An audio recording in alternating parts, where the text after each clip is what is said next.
তাকবীর।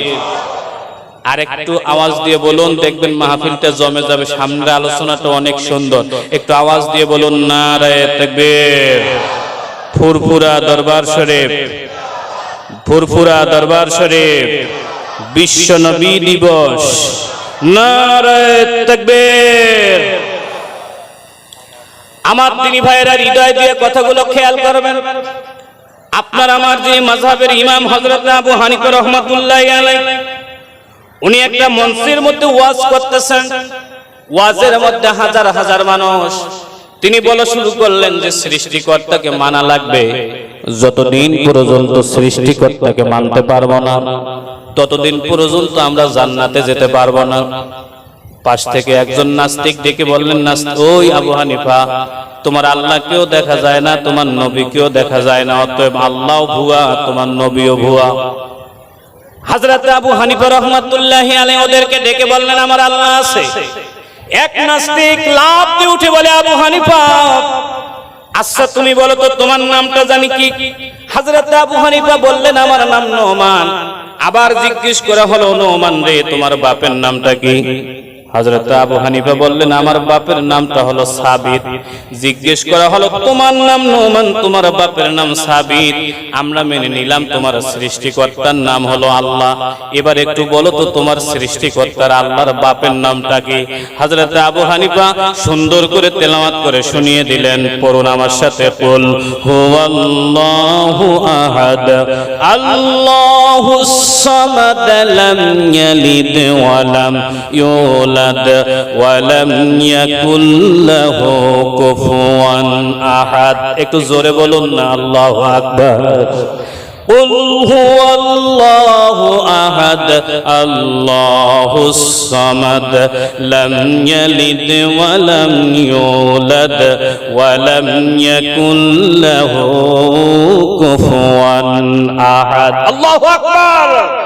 নাস্তিক ডাক দিয়া বলে, রে আবু হানিফা, তোমার কোরআন মানি না, তোমার কোরআন মানি না। তোমার বাবা যদি না থাকতো, মানুষ তোমাকে জারজ বলতো। আমরা নাস্তিকগুলো একত্রিত হয়ে ফতোয়া দিলাম, তোমার আল্লাহর যেহেতু বাবা নাই, তোমার আল্লাহ জারজ। একটু নাউজুবিল্লাহ কি বলা যাবে? আর একটু জোরে জোরে বলা যাবে নাকি নাউজ? হযরত আবু হানিফা মাথাটা নিচু করে, চক্ষু বন্ধ করে কান্দে, আর আল্লাহকে ডেকে বলেন, আল্লাহ, তোমাকে প্রমাণ করতে গিয়ে ওরা তোমাকে জারজ বলবে। ওগো আসমানের মালিক আল্লাহ, তোমাকে ওরা জারজ বলবে, আর আমি জবাব দিতে পারবো না, তা হয় না। আল্লাহ গো,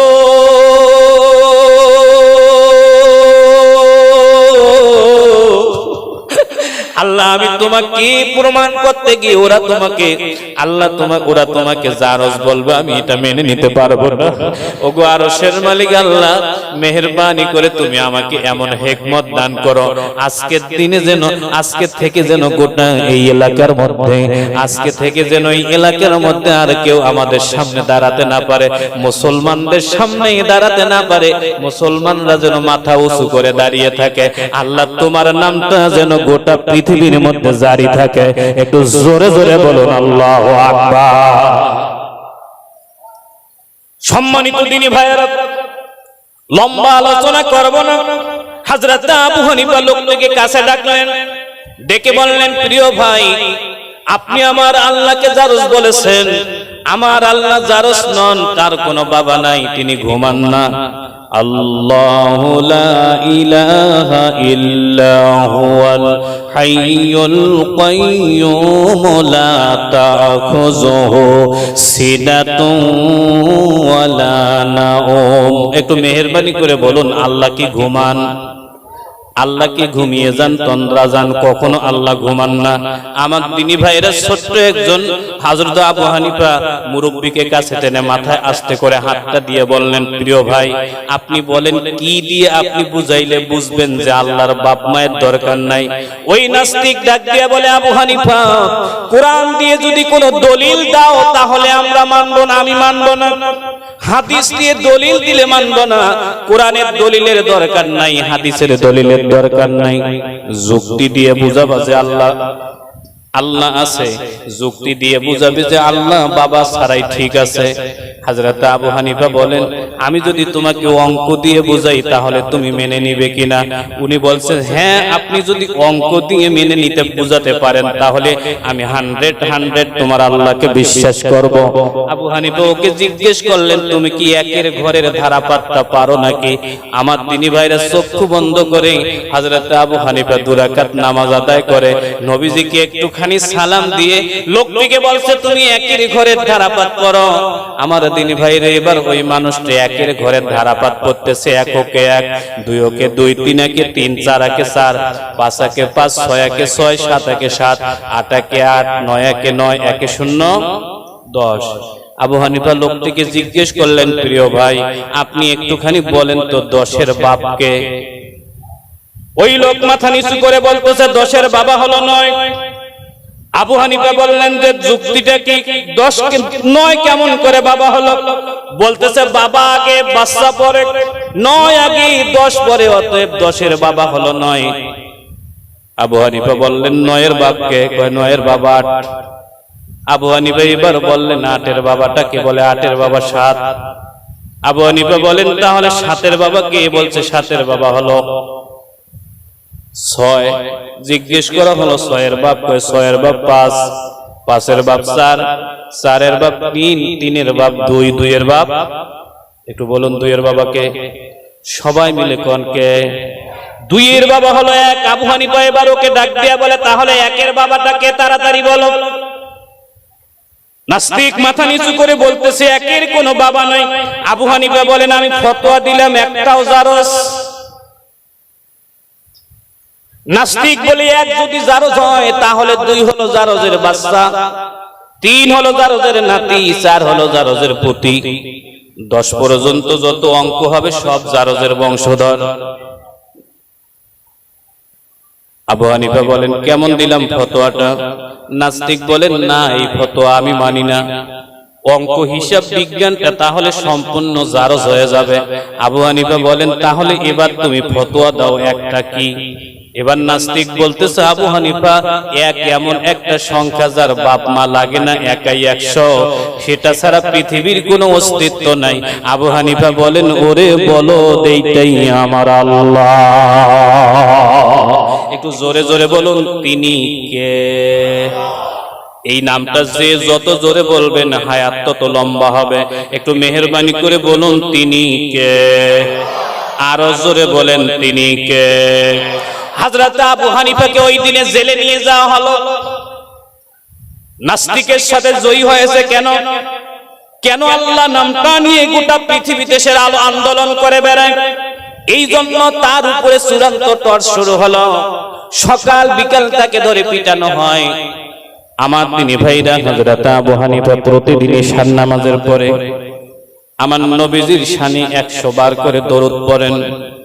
বসিরহাট দরবারে আপনাদের যাওয়া আসা আছে, আমি আপনাদের পায়ে ধরে বলবো, ঈশার নামাজের পর 100 বার দরুদ শরীফ পড়বেন। যে কোনো একটা দরুদ শরীফ কিংবা দরবার থেকে বলে দেওয়া দরুদ শরীফ প্রতিদিন যদি ঈশার নামাজের পর আমার নবীজির শানে দরুদ শরীফ পড়তে পারেন, কপাল যদি ভালো হয়ে যায় তাহলে অল্প দিনের মধ্যে নবীজির চেহারা মোবারক স্বপ্ন যোগে দেখার সৌভাগ্য আল্লাহ পাক দান করবে। হযরত আবু হানিফা রাহমাতুল্লাহি আলাইহি সারাদিন মার খায়, রাত্রি বেলা ঈশার নামাজের পর মদিনার দিকে চক্ষুটা নিয়ে বিশ্ব নবীকে ডাকে, ইয়া রাসূলুল্লাহ,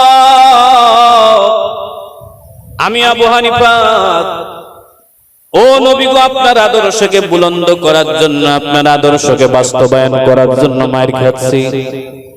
একটু হৃদয় দিয়ে তাকাবেন, মারটা কিরকম খাইতেন? আবু হানিফার গায়ের জামা কাপড় খুলে ফেলা হতো, খালি গায়ে করে ঘোড়া মারা চাবুক দিয়ে আবু হানিফাকে এমন করে পিটানো হতো যে আবু হানিফার গোটা শরীরে চামড়া থাকতো না। হযরত আবু হানিফা ডুকরে ডুকরে কাঁদতেন। বারবার বলা হতো, আবু হানিফা বলো, তুমি তোমার আল্লাহকে ছেড়ে দিবে কিনা? আবু হানিফা সকাল বিকালে একটি মাত্র কথা বলতেন, জান দিয়ে দেব, আল্লাহ ছাড়বো না, নবী ছাড়বো না। সারা রাত পিটানোর পরে আবু হানিফার দুটো হাত দুটো পায়ের মধ্যে রশি লাগায়। পরদিন যখন সূর্যটা মাথার উপরে উঠত, ওই ইরাকে আমার মাথায় কাজ করে না, আমার মাযহাবের ইমাম হযরত আবু হানিফা কেমন করে এই নির্যাতন গুলো সহ্য করতেন। হাতে পায়ে দড়ি লাগায় উত্তপ্ত রোদের মধ্যে ছাগল যেরকম করে বেঁধে রাখে, আবু হানিফাকে ওই রকম করে বেঁধে রাখতো, যাতে করে ওই চামড়া উঠা শরীরটার মধ্যে রোদের তাপে আর একটু কষ্ট বাড়ে। আবু হানিফা রাহমাতুল্লাহি আলাইহি ওই উত্তপ্ত রোদের মধ্যে সিজদায় পড়ে যেতেন আর আল্লাহকে ডেকে বলতেন, আল্লাহ শুধুমাত্র তোমাকে ডাকার কারণে আমার আজকে এত বড় নির্যাতন। ও আরশের মালিক আল্লাহ, মেহেরবানি করে তুমি আমাকে ক্ষমা করে দাও। এই বলে সিজদাতে যেতেন। আমার দিনী ভাইরা তার শরীরে পাখিরে এসে কখনো কখনো ছায়া দিতেন, যাতে আবু হানিফার কষ্ট না হয়। আমার দিনী ভাইরা, আপনারা আমার নবীকে যখন কাফেররা তায়েফে নিয়ে যায়, আমার নবীজি যখন তায়েফে যায়, তায়েফের মানুষরা আমার নবীজিকে কুকুর ধরিয়ে দিয়েছিলেন। বিশ্বনবী কুকুরের অত্যাচারে চোখ বন্ধ করে আল্লাহকে বলেছিলেন, আল্লাহ তায়েফের কাফেররা আমাকে না চিনতে পারে তাতে কি হয়েছে, আল্লাহ গো কুকুর তো তাদের নবী চেনার কথা। হযরত যায়েদ ইবনে হারেসা বলেন, আমি আশ্চর্য হয়ে লক্ষ্য করলাম পাগলা কুকুরগুলো ঘেউ ঘেউ করে নবীজিকে কামড় দেওয়ার জন্য আসছে, আর আমি নবীজিকে দুহাত দিয়ে এরকম করে জড়িয়ে ধরলাম। জড়িয়ে ধরার পর বললাম, ইয়া রাসূলুল্লাহ, ইয়া হাবিবাল্লাহ, 50 থেকে 100টা কুকুর তারা যদি আপনাকে কামড় দেয় তাহলে আপনি শেষ হয়ে যাবেন। আমার নবীজি ডেকে বলেন, যায়েদ একটুখানি সরে দাঁড়াও, কুকুর আমার কিছু করবে না। যায়েদ ইবনে হারেসা বলেন, আমি লক্ষ্য করে দেখি অল্পক্ষণের মধ্যে কুকুরগুলো দৌড় দিয়ে এসে আমার নবীজিকে কামড় দেওয়া তো দূরের কথা, ঘেউ ঘেউ করে এসে 100টা 50টা কুকুর আমার নবীজির কদম মোবারকে সিজদায় পড়ে যায়। জোরে জোরে বলুন আল্লাহু আকবার। হযরত আবু হানিফার গায়ে কোনো কাপড় নাই, চামড়া নাই, কিছুই নাই। একটু হৃদয় দিয়ে কথাগুলো খেয়াল করবেন, সৃষ্টিকর্তা বুঝাচ্ছি কোথায় পাবো তাকে। আমার ভাইরা, লাইন সুত হই নাই, লাইনের মধ্যেই আছি।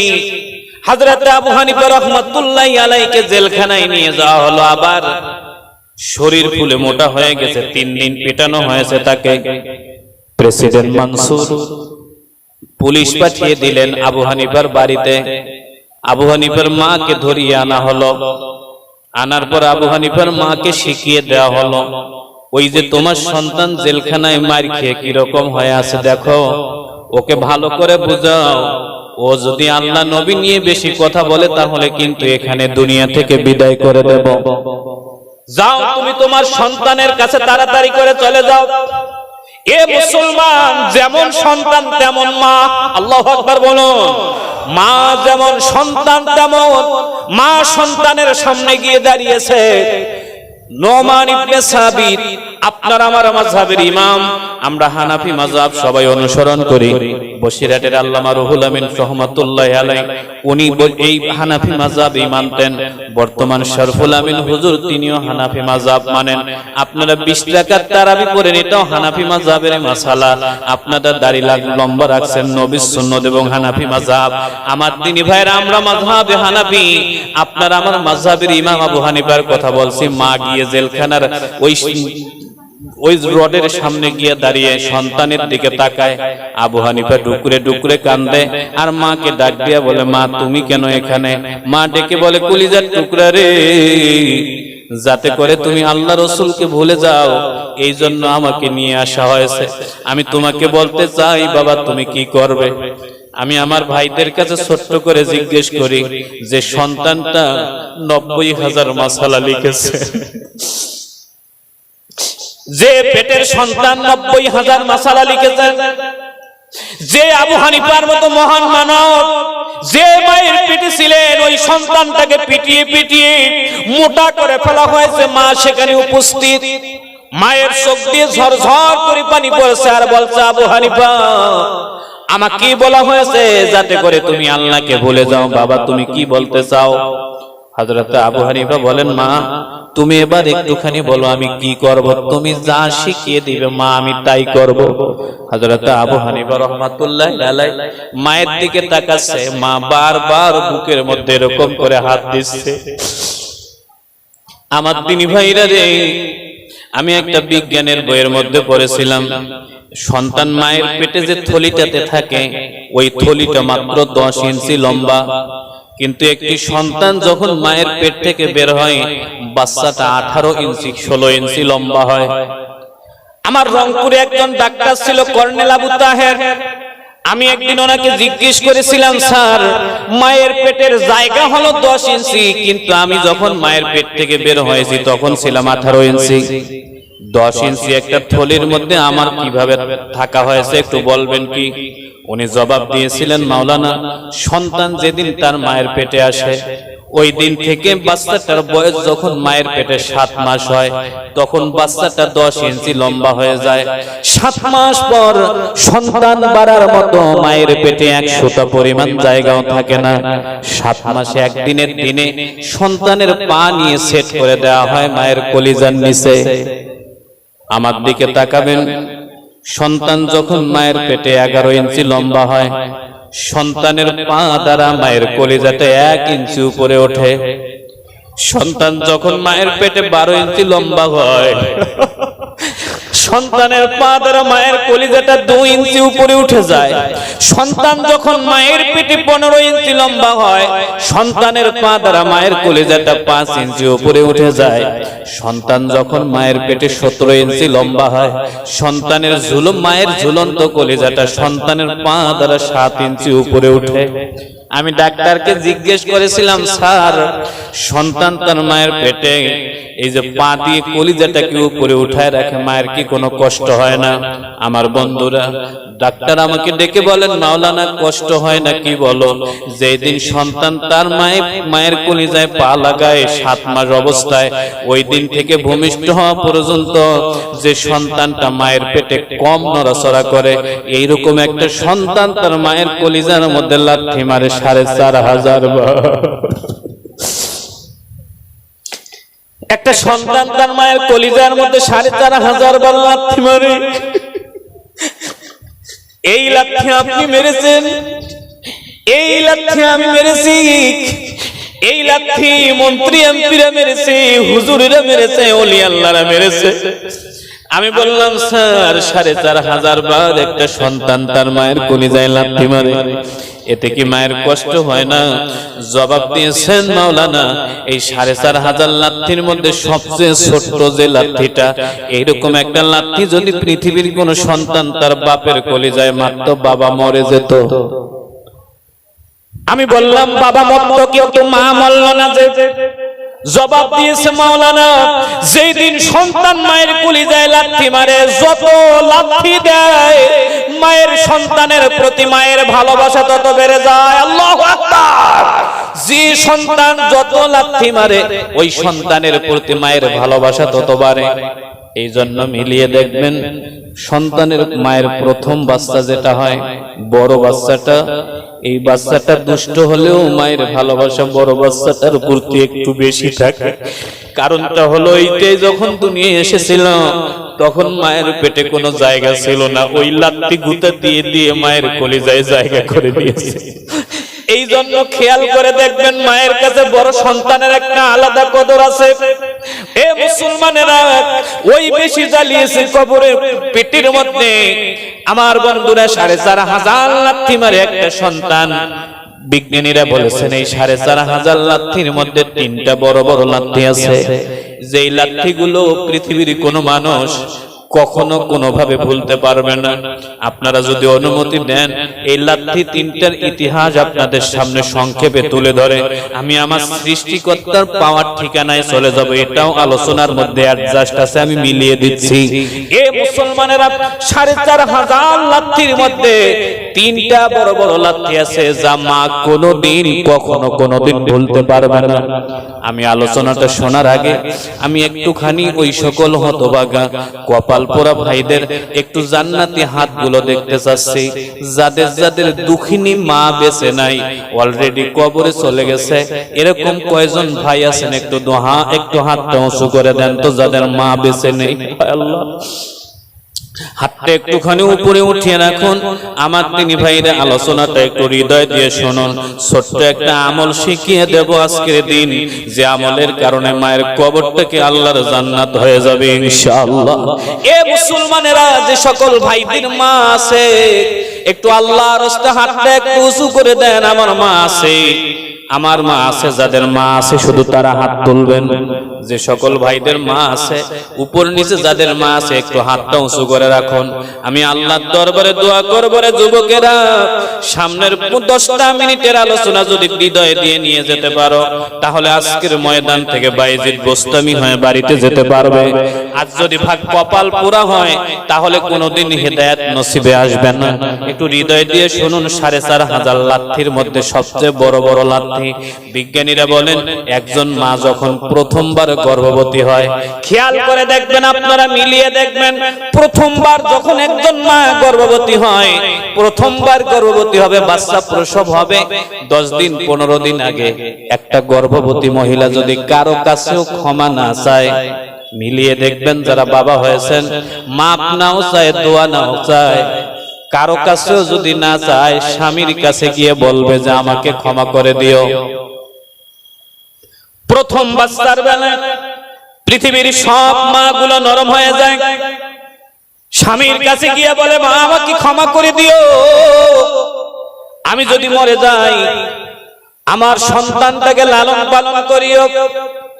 আমার বন্ধুরা, কিন্তু এই জায়গায় মিলিয়ে দেখবেন, বাবার কাছে ফোন করে বাবার কাছে গিয়ে দোয়া চায়, বন্ধু বান্ধবের কাছে দোয়া চায়, বলে অমুক দিন মেডিকেলে যাচ্ছি, দোয়া করি ছেলে কিংবা মেয়ে হবে, ইত্যাদি ইত্যাদি। কিন্তু মিলিয়ে দেখিয়েন রে মুসলমান, পৃথিবীর কোন গর্ভবতী মেয়ে তার আপন মায়ের কাছে একবারও দোয়া চায় না। একবারও মাকে ফোন করে বলবে না, মা অনেক কষ্ট হচ্ছে, মা তুমি আমাকে ক্ষমা করে দিও। আমি আমার বোনকেই জিজ্ঞেস করেছিলাম, আপুরে মাওয়া তুমি তো সবার কাছে দোয়া চেয়েছো, মাকে বললে না কেন? বোনটা আমার দিকে তাকায়, বলল, ভাই মাকে কি বলবো? আমি বললাম, বল, কেন বললি না? মাকে কেন বললি না একটু বল।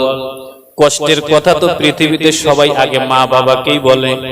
বলছে, ভাইয়া শোনো, আমার যেদিন বিয়ে হয়েছে, আমি যে পাড়ার মেয়ে, ওই পাড়ার প্রতিটি মানুষ আনন্দ করেছে, কিন্তু আমি যে মায়ের মেয়ে, কেউ কেউ 2 বার 3 বার খেয়েছে। কিন্তু ভাইয়া তুমি কি জানো, আমি যে মায়ের মেয়ে, আমার মা আমার বিয়ের দিন সারা দিন খাবার প্লেটে বসে নাই। খেয়াল করে দেখবেন, মেয়ে বিয়ের দিন মেয়ে যদি আদর্শবান হয়, তাহলে মা 2 দিন 3 দিন আগে থেকে খাওয়া দাওয়া কমিয়ে দেয়।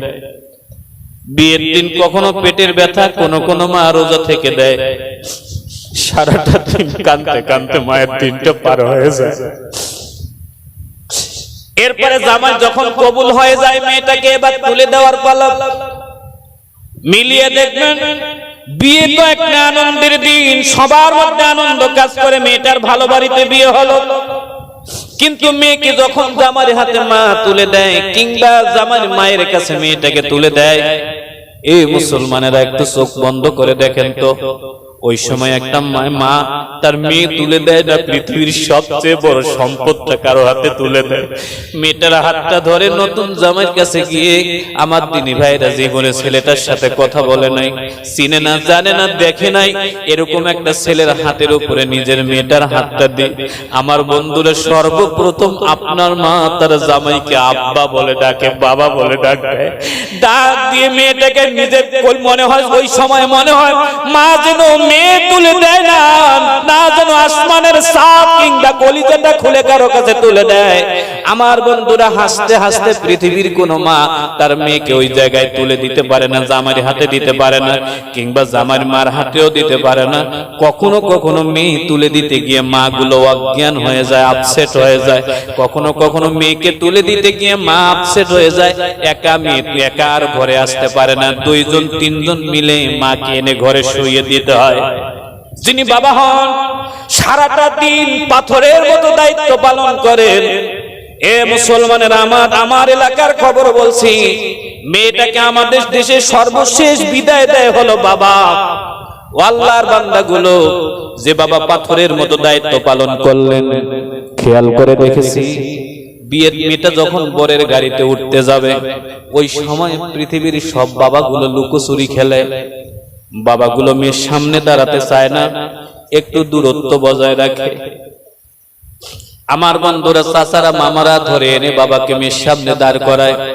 মিলিয়ে দেখবেন যারা মেয়ে বিয়ে দিয়েছেন, বিয়ের সাজে মেয়েটাকে কেমন লাগে, বাবা একবার রহমতের নজর দিয়ে তাকানোর সাহস পায় না। বাবা আকাশের দিকে তাকিয়ে থাকে, ডানে তাকায়, বাবা তাকায়, উপরে তাকায়, এদিক তাকায়, ওদিক তাকায়। মেয়ে বাবার সামনে গিয়ে বারবার বাপের চোখের সাথে চোখ মিলাতে চায়, কিন্তু একটি বারের জন্য বাবা মেয়ের সাথে, মেয়ের চোখের সাথে চোখ মিলায় না। এক পর্যায়ে মেয়েটা বাবাকে কাছে পেয়ে বড় হওয়ার পর মেয়েটা কোনোদিন বাপের সামনে এসে দাঁড়াইতো না, কিন্তু বিয়ের দিন খেয়াল করে দেখবেন বাবাকে কাছে পেয়ে 2 বছরের বাচ্চার মতো 2 হাত দিয়ে জড়িয়ে ধরে মাথাটা বুকের মধ্যে দিয়ে যে আব্বা ডাক্তার দেয় রে মুসলমান, খোদার কসম, আল্লাহি বিল্লাহি তাআলাহি, ওই সময় একজন বাবার জন্য ওই ডাকটা হজম করা পৃথিবীর সবচেয়ে কঠিন হয়ে যায়। বাবা পারে না কাঁদতে, ওই সময় মেয়েকে নিয়ে পারে না বলতে যে মা চলে যায়। বাবা একেবারে নীরব হয়ে যায়, একবার ডানে তাকায়, একবার বামে তাকায়। মেয়েটা বাপের কলিজার উপরে মাথাটা দিয়ে শক্ত করে ধরে বাবা বাবা বলে ডাকে। বাবা বলতে পারে না, মা চলো নিয়ে আসবো কদিন পর। বাবা গলায় আওয়াজ দেয়। আমার দিনী ভাইরা কিন্তু কখনো কান্নাকে সেভ করে। চাচারা, মামারা খেয়াল করে দেখবেন যে মেয়েকে, মেয়ের বাবাকে ঠেলে ঠেলে বরের গাড়িতে নিয়ে যায়। আমার দিনী ভাইরা রে, বরের গাড়িতে যখন যায় আমি লক্ষ্য করে দেখেছি একবারও আদর করে বাবা কিন্তু মেয়েটাকে বরের গাড়িতে বসাতে পারে না। খেয়াল করে দেখবেন মেয়েটাকে বাপের বুক থেকে কেড়ে নিয়ে বরের গাড়িতে বসিয়ে দেওয়া লাগে। আল্লাহর বান্দাগুলো, বাপের বুক থেকে মেয়েকে কেড়ে নিয়ে বরের গাড়িতে দেওয়া হয়। আল্লাহু আকবার। ও আল্লাহর বান্দাগুলো, বাপকে, মা বাপের বুক থেকে মেয়েকে কেড়ে নিয়ে বরের গাড়িতে দিয়ে দেয়া হয়। ও আল্লাহর বান্দাগুলো, মেয়েটা বরের গাড়িতে বসে। আল্লাহর বান্দাগুলো, মেয়েটা বরের গাড়িতে বসে চক্ষু বন্ধ করে সিদ্ধান্ত নেয়, আজকে আমার বাবার যে বিভৎস চেহারা দেখেছি, আজকে থেকে সিদ্ধান্ত নিলাম আমার কান্নার খবর আমি আমার কোনো কারণে আমার বাবাকে আর কাঁদতে দেব না, আমার কারণে কোনোদিন মাকে কাঁদতে দেব না। মিলিয়ে দেখবেন বিয়ের আগের মেয়ে আর বিয়ের পরের মেয়ে আলাদা হয়ে যায়। বিয়ের আগের মেয়েটা একটু খারাপ খাবার আনলে একটু মনটা খারাপ করত, বিয়ের পর জামাই বাড়িতে অনেক নরমাল খায়, কিন্তু বাবা মাকে নালিশ করে কোনোদিন আর মায়ের কাছে কাঁদে না। মেয়েটা সিদ্ধান্ত গ্রহণ করে আমার কারণে কাঁদতে দেব না, এই কারণে পেটের কষ্টের কথা বাবাকেও বলে না, মাকেও বলে না।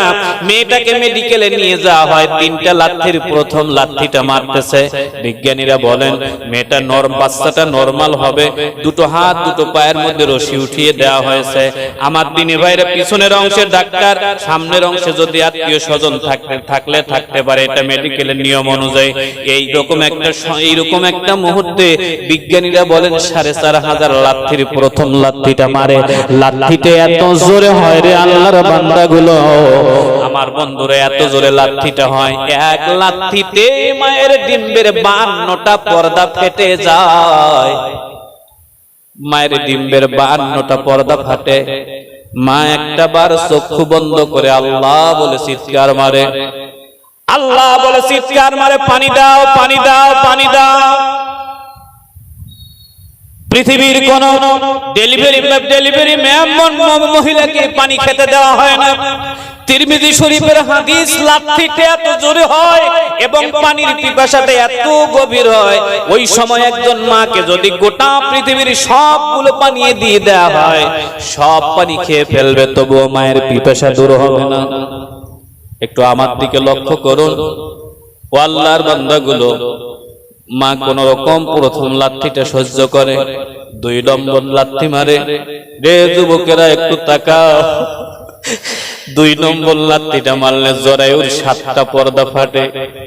এই জরায়ুর পর্দাটা ফাটার পর মাত্র 1.5 মিনিট রক্ত বের হয়। যুবকেরা রে, এই রক্তের পরিমাণটা হয় কমপক্ষে 2.5 থেকে 3.5 পাউন্ড। 1.5 মিনিটে এই রক্তটা মাটির মধ্যে গড়িয়ে গড়িয়ে পড়ে। 1.5 মিনিটে 2.5 থেকে 3.5 পাউন্ড রক্ত মাটিতে পড়ে। মা জননীর শরীর থেকে এতগুলো রক্ত মুহূর্তের মধ্যে চলে যাওয়ার কারণে মায়ের সাদা চোখের কালো অংশটা সাদা হয়ে যায়। আকাশের দিকে তাকায়, যদি নরমাল ডেলিভারিতে হয় অজুর পানির মতো করে মাটিতে রক্তগুলো ধুয়ে ধুয়ে যায়। আমার বন্ধুরা, আপনার মায়ের শরীর থেকে রক্ত গেছে 2.5 থেকে 3.5 পাউন্ড। এই রক্তের দাম কত যদি বিশ্বাস না হয়, আপনার মায়ের সামনে কোনোদিন যদি আপনার হাত কিংবা শরীর থেকে আধা পোয়াও রক্ত বের হয়, 1 কেজি রক্ত বের হয়, কাগজ কলম থাকলে লিখে নেন। আপনার মায়ের সামনে আপনার যদি 1/2 কেজিও রক্ত যায়, আপনার মা তখনই অজ্ঞান হয়ে যাবে।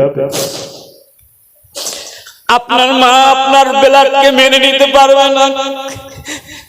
আর আপনি যেদিন দুনিয়া এসেছেন 3.5 পাউন্ড রক্ত মা শরীরে দিয়ে দিয়েছে। শরীর থেকে মাটিতে পড়ে গেছে 3.5 পাউন্ড ব্লাড। সবগুলো রক্ত মাটিতে পড়েছে। মা জননীর চোখ কালা, চোখের কালো অংশটা সাদা হয়েছে। মা মনে মনে বুঝতে পারে এতগুলো রক্ত যার যেতে পারে সে মা কোনোদিন আর ফিরে আসতে পারে না। এই জন্য চক্ষু বন্ধ করে ওই রকম একটা মুহূর্তে মা কিন্তু নিজের জীবনের জন্য একটু দোয়া করে না। মা তখন অটোমেটিকলি বুঝে যায় যে আমি আর বাঁচবো না। তখন মা মনে মনে দোয়া করে, আল্লাহ আমি যদি মরে যাই আমার কলিজার টুকরা বাচ্চাটাকে তুমি দেখে রাখিও। আমার তিনি ভাইরা, অদ্ভুত একটা প্রাণীর নাম হলো মা। আল্লাহু আকবার বলেন। পৃথিবীতে 2টা দয়া কোনদিন আমি হিসাব করতে পারি নাই। সৃষ্টি জীবের 2টা দোয়া, 2 রকম দয়া। এক রকম দয়া হলো মায়ের, আর এক রকম দয়া হলো আমার নবীজির। আমার দিনী ভাইরা, নিঃস্বার্থে যদি কেউ কাউকে ভালোবাসে সেটা তিনি মা, আর নিঃস্বার্থে যদি কেউ উম্মতকে ভালোবাসে সেটা হচ্ছে আপনার আমার প্রাণপ্রিয় নবী। আল্লাহ পাক আমার নবীকে, আপনাকে আমাকে কতটুকু ভালোবাসে ছোট্ট করে একটু বলি, যেহেতু নবী দিবসের আলোচনা। একটুকু যদি টাচ না করি আমি আপনাদেরকে বোঝাতে পারবো না।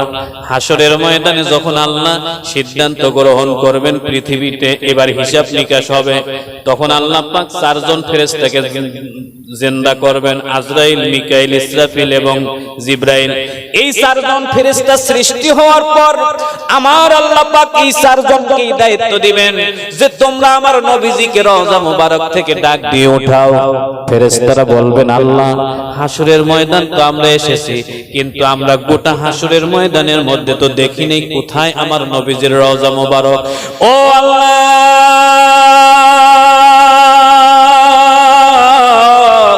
নবীজির রওজা মুবারক কোন জায়গায় এটা তো আমরা বের করতে পারি নাই, আপনি দেখিয়ে দেন। আল্লাহ পাক জিবরিলকে ডেকে বলবেন, জিবরিল রে, আমার নবীর জান যখন কবজ করা হয় ওই সময় আমার রাসূলকে বলেছিলাম, ওগো নবীজি আমার, আমি ইব্রাহিম আলাইহিস সালামকে 7ম আসমানে রেখেছি, মুসা 6ম আসমানে রেখেছি, হযরত ঈসা আলাইহিস সালামকে 4র্থ আসমানে, ইসলামকে 1ম আসমানে, এরকম করে সব নবীদেরকে আসমানে তুলে নিয়েছে। ওগো নবী, আমি আপনাকে আমার হাবিব বানিয়েছি, আমার দোস্ত বলতে কেউ নাই। আপনি যদি রাজি থাকেন ইব্রাহিম আলাইহিস সালাম 7ম আসমানে হলেও আমি আল্লাহ পাক আপনাকে আরশে মুআল্লার কাছে বসিয়ে রাখবো। আল্লাহু আকবার। ওগো নবীজি, আপনি আমার পাশেই থাকবেন। আমার নবীজি আমাকে ডেকে বলেন, আল্লাহ, ও দয়াবান আল্লাহ তাআলা, আমি আরশে মুআল্লায় যাব না, 1ম আসমানে, 2য় আসমান, 3য় আসমান, কোন আসমানে যাব না। আমার একটা মাত্র ঠিকানা, আমার গুনাহগার উম্মতেরা যেই মাটিতে দৌড়াদৌড়ি করবে, আমার গুনাহগার উম্মতেরা যেই মাটির মধ্যে হাঁটবে, যেই মাটির মধ্যে কোরআনের কথা বলবে, আমার গুনাহগার উম্মতেরা যেই নবী, আমি নবীজির উপরে যেই জমিনে বসে দরুদ শরীফ শরীফ পড়বে, আমার উম্মত যেখানে থাকবে ওই জায়গায় আমি শুয়ে থাকব। ও জিবরাইল, আমার নবীজি যখন আমার কাছে আসতে চায় নাই, তখন আমি আল্লাহ পাক যোগাযোগ রক্ষার জন্য আরশে মুআল্লা থেকে একটি নূরের পাইপ টেনে এনে রওজা মুবারকে দিয়ে দিয়েছিলাম। একটু জিকির হবে, লা ইলাহা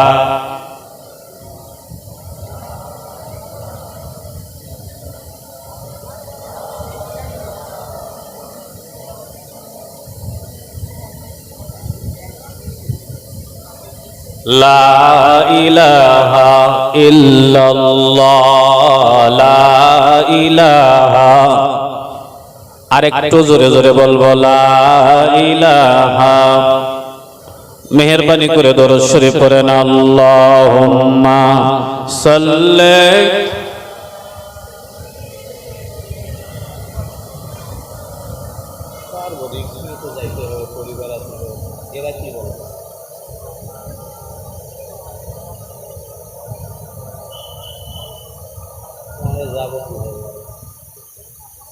ওয়ালা আলে সাইয়্যিদিনা মক্কাতে জন্মিলেন নবীজি, মক্কায় থাকতে পারলেন না, আবু বকরকে সঙ্গে নিয়ে হিজরত করলেন মদিনা। আল্লাহুম্মা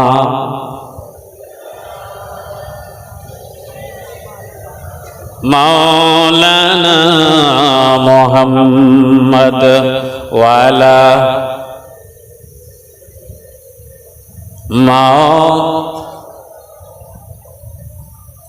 আমার রাসূলের সাথে যোগাযোগের জন্য নূরের একটা পাইপ দেওয়া আছে। তোমরা জমিনের ফ্ল্যাট জায়গায় তাকিয়ে দেখো, আসমান থেকে জমিন পর্যন্ত যেখানে নূরের গম্বুজ দেখা যায়, ওই গম্বুজের নিচে আমার নবীদের রওজা মোবারক। জোরে জোরে হাত তুলে বলুন আল্লাহু আকবার। আরো জোরে জোরে বলতে হবে আল্লাহু আকবার।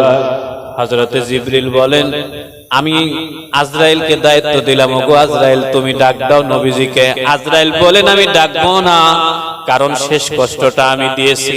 হযরত ইসরাফিলকে দায়িত্ব দেওয়া হলো।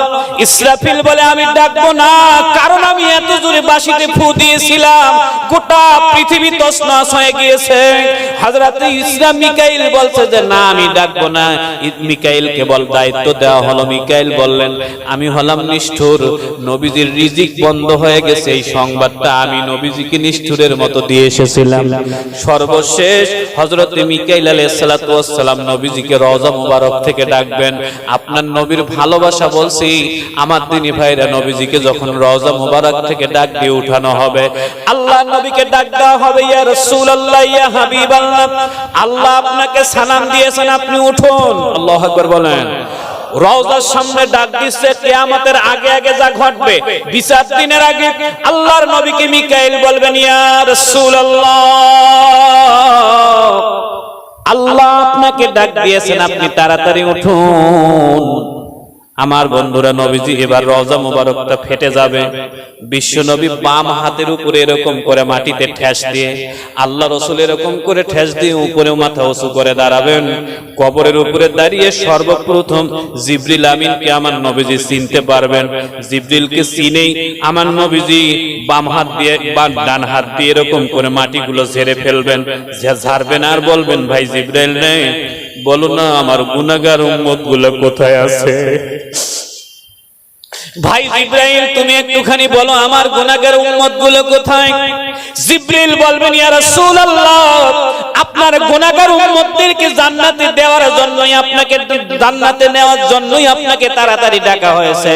ওগো নবীজি, আপনি এবার তাড়াতাড়ি করে উঠুন, আপনার আল্লাহকে বলুন। বিশ্ব নবী রওজা মুবারক থেকে উঠে, কবর থেকে উঠে সিজদায় পড়ে আল্লাহর দরবারে বলা শুরু করবেন, আল্লাহ, আমি অন্য কিছু শুনতে চাই না, আমার গুনাহগার উম্মতকে আমাকে দাও, আমি ওদেরকে না নিয়ে তোমার জান্নাতে যাব না। জনম দুঃখিনী মার আমার নবীজি বিশ্ব নবীর ভালোবাসা একেবারে নিঃস্বার্থ। আর একটা ভালোবাসা হলো আমার মায়ের ভালোবাসা। আমার বন্ধুরা 3 নম্বর 2 নম্বর লাথিটা যখন মারে 2.5 থেকে 3.5 পাউন্ড রক্ত বের হয়ে যায়। 3 নম্বর লাথি যখন একটি সন্তান তার মায়ের কলিজার মধ্যে মারে, একটু হৃদয় দিয়ে কথাগুলো খেয়াল করবেন। ও আল্লাহর বান্দাগুলো, কত হৃদয় বিদারক ভাবে আমরা এই পৃথিবীতে এসেছি। আল্লাহর বান্দাগুলো 3 নম্বর লাথিটা যখন একটা সন্তান তার মায়ের পেটের মধ্যে মারে, বিজ্ঞানীরা বলেন লাথিটা এত জোরে হয়, লাথিতে এত জোরে মারে, সন্তানের ডান পায়ের বুড়ি আঙ্গুলে গিয়ে মায়ের কলিজার যে পর্দাটা দিয়ে ঢাকা থাকে ওই পর্দার মধ্যে গিয়ে আঘাত করে। বিজ্ঞানীরা বলেন এটা মৃদুভাবে ফেটে যায়, সঙ্গত কারণে ওই পর্দায় টাচ লাগলে ফেটে গেলে মায়ের জ্ঞান হারিয়ে যায়, মা তখনই অজ্ঞান হয়ে যায়। সন্তান লাথি মারে, কলিজার পর্দা ফেটে যায়, মা হয় অজ্ঞান হওয়ার পর সন্তান ভূমিষ্ঠ হয়। বিজ্ঞানীরা বলেন লাথি মেরে মায়ের কলিজার পর্দা ফুটা করে দিই, সন্তান মাকে অজ্ঞান করে পৃথিবীতে আসলো। আর আমরা লক্ষ্য করে দেখলাম ওই সন্তানটা মাটিতে পড়ে। 15 সেকেন্ড থেকে 1.5 মিনিটের মধ্যে বাচ্চার মুখ থেকে একটি অদ্ভুত আওয়াজ বের হলো। আমরা আওয়াজটাকে ইথার দিয়ে ধরলাম। আমরা লক্ষ্য করে দেখি এই ইথার দিয়ে সন্তানের আওয়াজটা ধরলাম। আওয়াজটা ধরার পরে লক্ষ্য করে দেখি এই সন্তান মাটিতে পড়ে যে আওয়াজটা দিয়েছিল এই আওয়াজটা ছিল উম্মা। আমরা উম্মা ডাকটা শক্ত করে ধরলাম। এরপর মায়ের কলিজার মধ্যে মাইক্রোস্কোপ সেট করলাম। আমরা লক্ষ্য করে দেখি সন্তান মাটিতে পড়ে প্রথম যে উম্মা ডাক দিয়েছে, এই মা ডাক মায়ের কান দিয়ে ঢুকে কলিজার ফাটা জায়গাটাকে সেলাই দিয়ে দিয়েছে। সন্তানের মা ডাক একেবারে মায়ের কলিজার ফাটা জায়গাটাকে সেলাই দিয়ে দেয়, মায়ের জ্ঞান ফিরে যায়। বিজ্ঞানীরা বলেন আমরা আশ্চর্য হয়ে লক্ষ্য করে দেখলাম সন্তান যতই কান্দে মা ততই সুস্থ হয়। বিজ্ঞানীরা মায়ের কলিজার ওই জায়গাটা গবেষণা করে বলেছেন মায়ের কলিজার ওই ঘাটা কখনো কোনোদিন কোনোভাবেই ওই কলিজার ঘাটা মায়ের ভালো হয় না, সুস্থ হয় না। তবে ঘাটা বড় রহস্যময়। সন্তান যদি মায়ের কাছে থাকে তাহলে ঘাটা কখনো ব্যথা করে না, কিন্তু সন্তান যদি পড়ালেখা করার জন্য দেশের বাইরে চলে যায়, দূরে চলে যায়, মায়ের কলিজার ওই ঘাটা কুটকুট কুটকুট করে ব্যথা শুরু করে।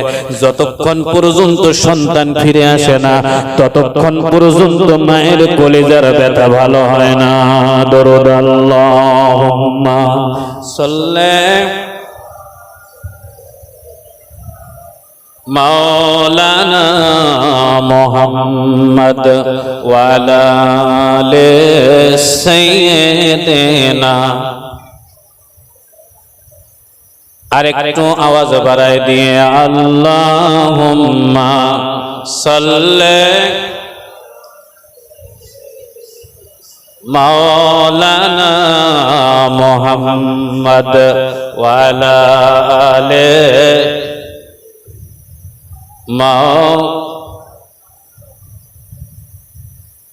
ऐ खत्म रसूल फखरे उमम शाह मदीना दिखला दे मुझे मंजर गुलजार मदीना, दिखला दे मुझे मंजर गुलजार मदीना। अल्लाह ने हमको माकाइम काबा बनाया, अल्लाह ने हमको माकाइम काबा बनाया, उस काबा का काबा ने मोरोज इसको बनाया। हर माला में हाजी सोले जा राहे मदीना, दिखला दे मुझे मंजर गुल जार मदीना। अल्लाहुम्मा सल्ले मौलाना मुहम्मद वा अला आले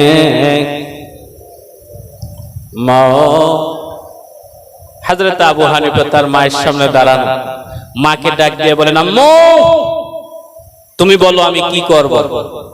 মা ডাক দিয়ে বলে বাবা তুমি একটু কোরআন তেলাওয়াত করে শোনাও। মারহাবা কর, একটু জোরে বলেন না মারহাবা। মনে আছে তো আবু হানিফার কথা নাকি? ও বাবা তুমি একটুখানি কোরআন তেলাওয়াত করে শোনাও। হযরত আবু হানিফার গায়ের শরীরে চামড়া নাই, দিনের বেলা তাকে রোদে রাখা হয়েছে, রাত্রি বেলায় তাকে ঘোড়া মারা চাবুক দিয়ে পিটানো হয়েছে। আবু হানিফার কণ্ঠে এবার কুরআন তেলাওয়াত হচ্ছে। আউযু বিল্লাহি মিনাশ শাইতানির রাজীম, বিসমিল্লাহির রহমানির রহিম।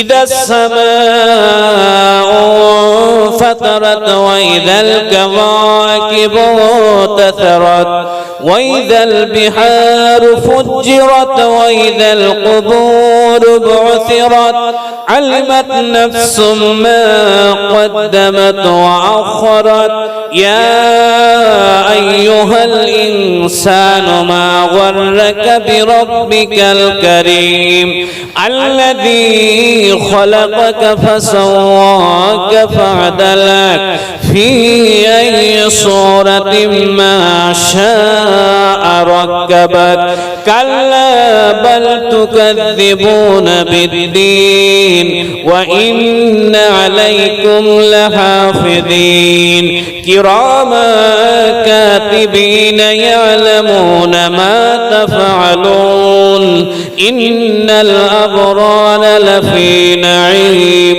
وإن الفجار لفي جحيم يصلونها يوم الدين وما هم عنها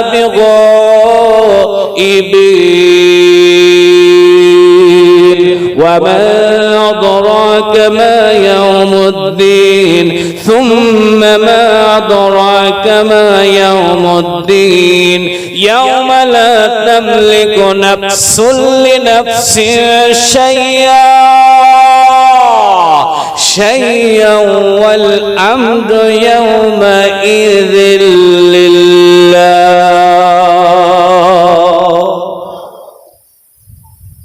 মা বলছে, আব্বু বলো, প্রেসিডেন্ট প্রস্তাব দিয়েছে তুমি যদি আল্লাহর নাম ভুলে যাও, তুমি যদি আল্লাহর অস্তিত্ব নিয়ে আর কথা না বলো, তাহলে সে তোমাকে ছেড়ে দিবে।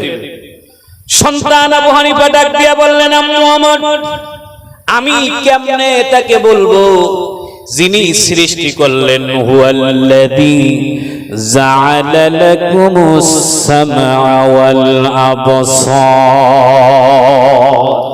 জোরে জোরে বলুন আল্লাহু আকবার। ও মা, আমি কেমন করে তাকে ভুলবো যিনি আমার দিলেন কান? আমার ভারতের ভাইরা মেহেরবানি করে বলুন তো, আপনারা আমার যিনি কান দিয়েছেন তিনি কে? এত আওয়াজ আসতে হলে কি আওয়াজ মনে জমে নাকি? একটু মেহেরবানি করে বলুন, আপনাকে আমাকে যিনি কান দিয়েছেন তিনি কে? শুধুমাত্র সারা জীবন কান কান শুনলেন, এবার কানের ভিতরের বিজ্ঞানটা ভালো করে শুনে নেন। আবু হানিফা তার মাকে বসিয়ে রেখেছে, দেখুন আল্লাহ পাক আপনাকে আমাকে কি কান দিলেন, খুব মনোযোগ দিবেন ভাইরা। বিজ্ঞানীরা বলেন, এই যে আপনারা কান দেখেন, এই কান থেকে মাত্র 1.5 ইঞ্চি গভীরে একটা ছোট্ট যন্ত্র দিয়েছেন আমার আল্লাহ। এই যন্ত্রটার মধ্যে বিজ্ঞানীরা গবেষণা করে 2 কোটি ইথার মেশিন পেয়েছে। বিজ্ঞানীরা বলেন, আমরা আশ্চর্য হয়ে লক্ষ্য করে দেখলাম শুধুমাত্র 1.5 ইঞ্চি, মাত্র হাফ ইঞ্চি একটি গোস্তের টুকরা, কিন্তু এটার মধ্যে 1.5 কোটি 2 কোটি মেশিন। বিজ্ঞানীরা বলেন, আমরা লক্ষ্য করে দেখি মেশিনগুলো এমন স্বয়ংক্রিয়, পৃথিবীতে যত পদের প্রাণী যত ভাবেই কথা বলুক না কেন, কানের মধ্যে এমন একটি যন্ত্র আমার আল্লাহ সেট করে দিয়েছেন, কারো গলার আওয়াজ কানের মধ্যে একই রকম যাবে না। আওয়াজ দিয়ে বলুন আল্লাহু আকবার। মায়ের ডাক মায়ের মতো, বাপের ডাক বাপের মতো, কথা কন না কেন? মায়ের ডাক মায়ের কাজ মায়ের মতো, বাপের ডাক বাপের মতো, ছাগল ডাকলে ছাগলের মতো, গরু ডাকলে গরুর মতো, বাঘ ডাকলে বাঘের মতো। কানের মধ্যে যেই শব্দগুলো আলাদা যিনি করে দেন, জোরে বলেন তিনি কে? আরেকটু জোরে বলতে হবে কে?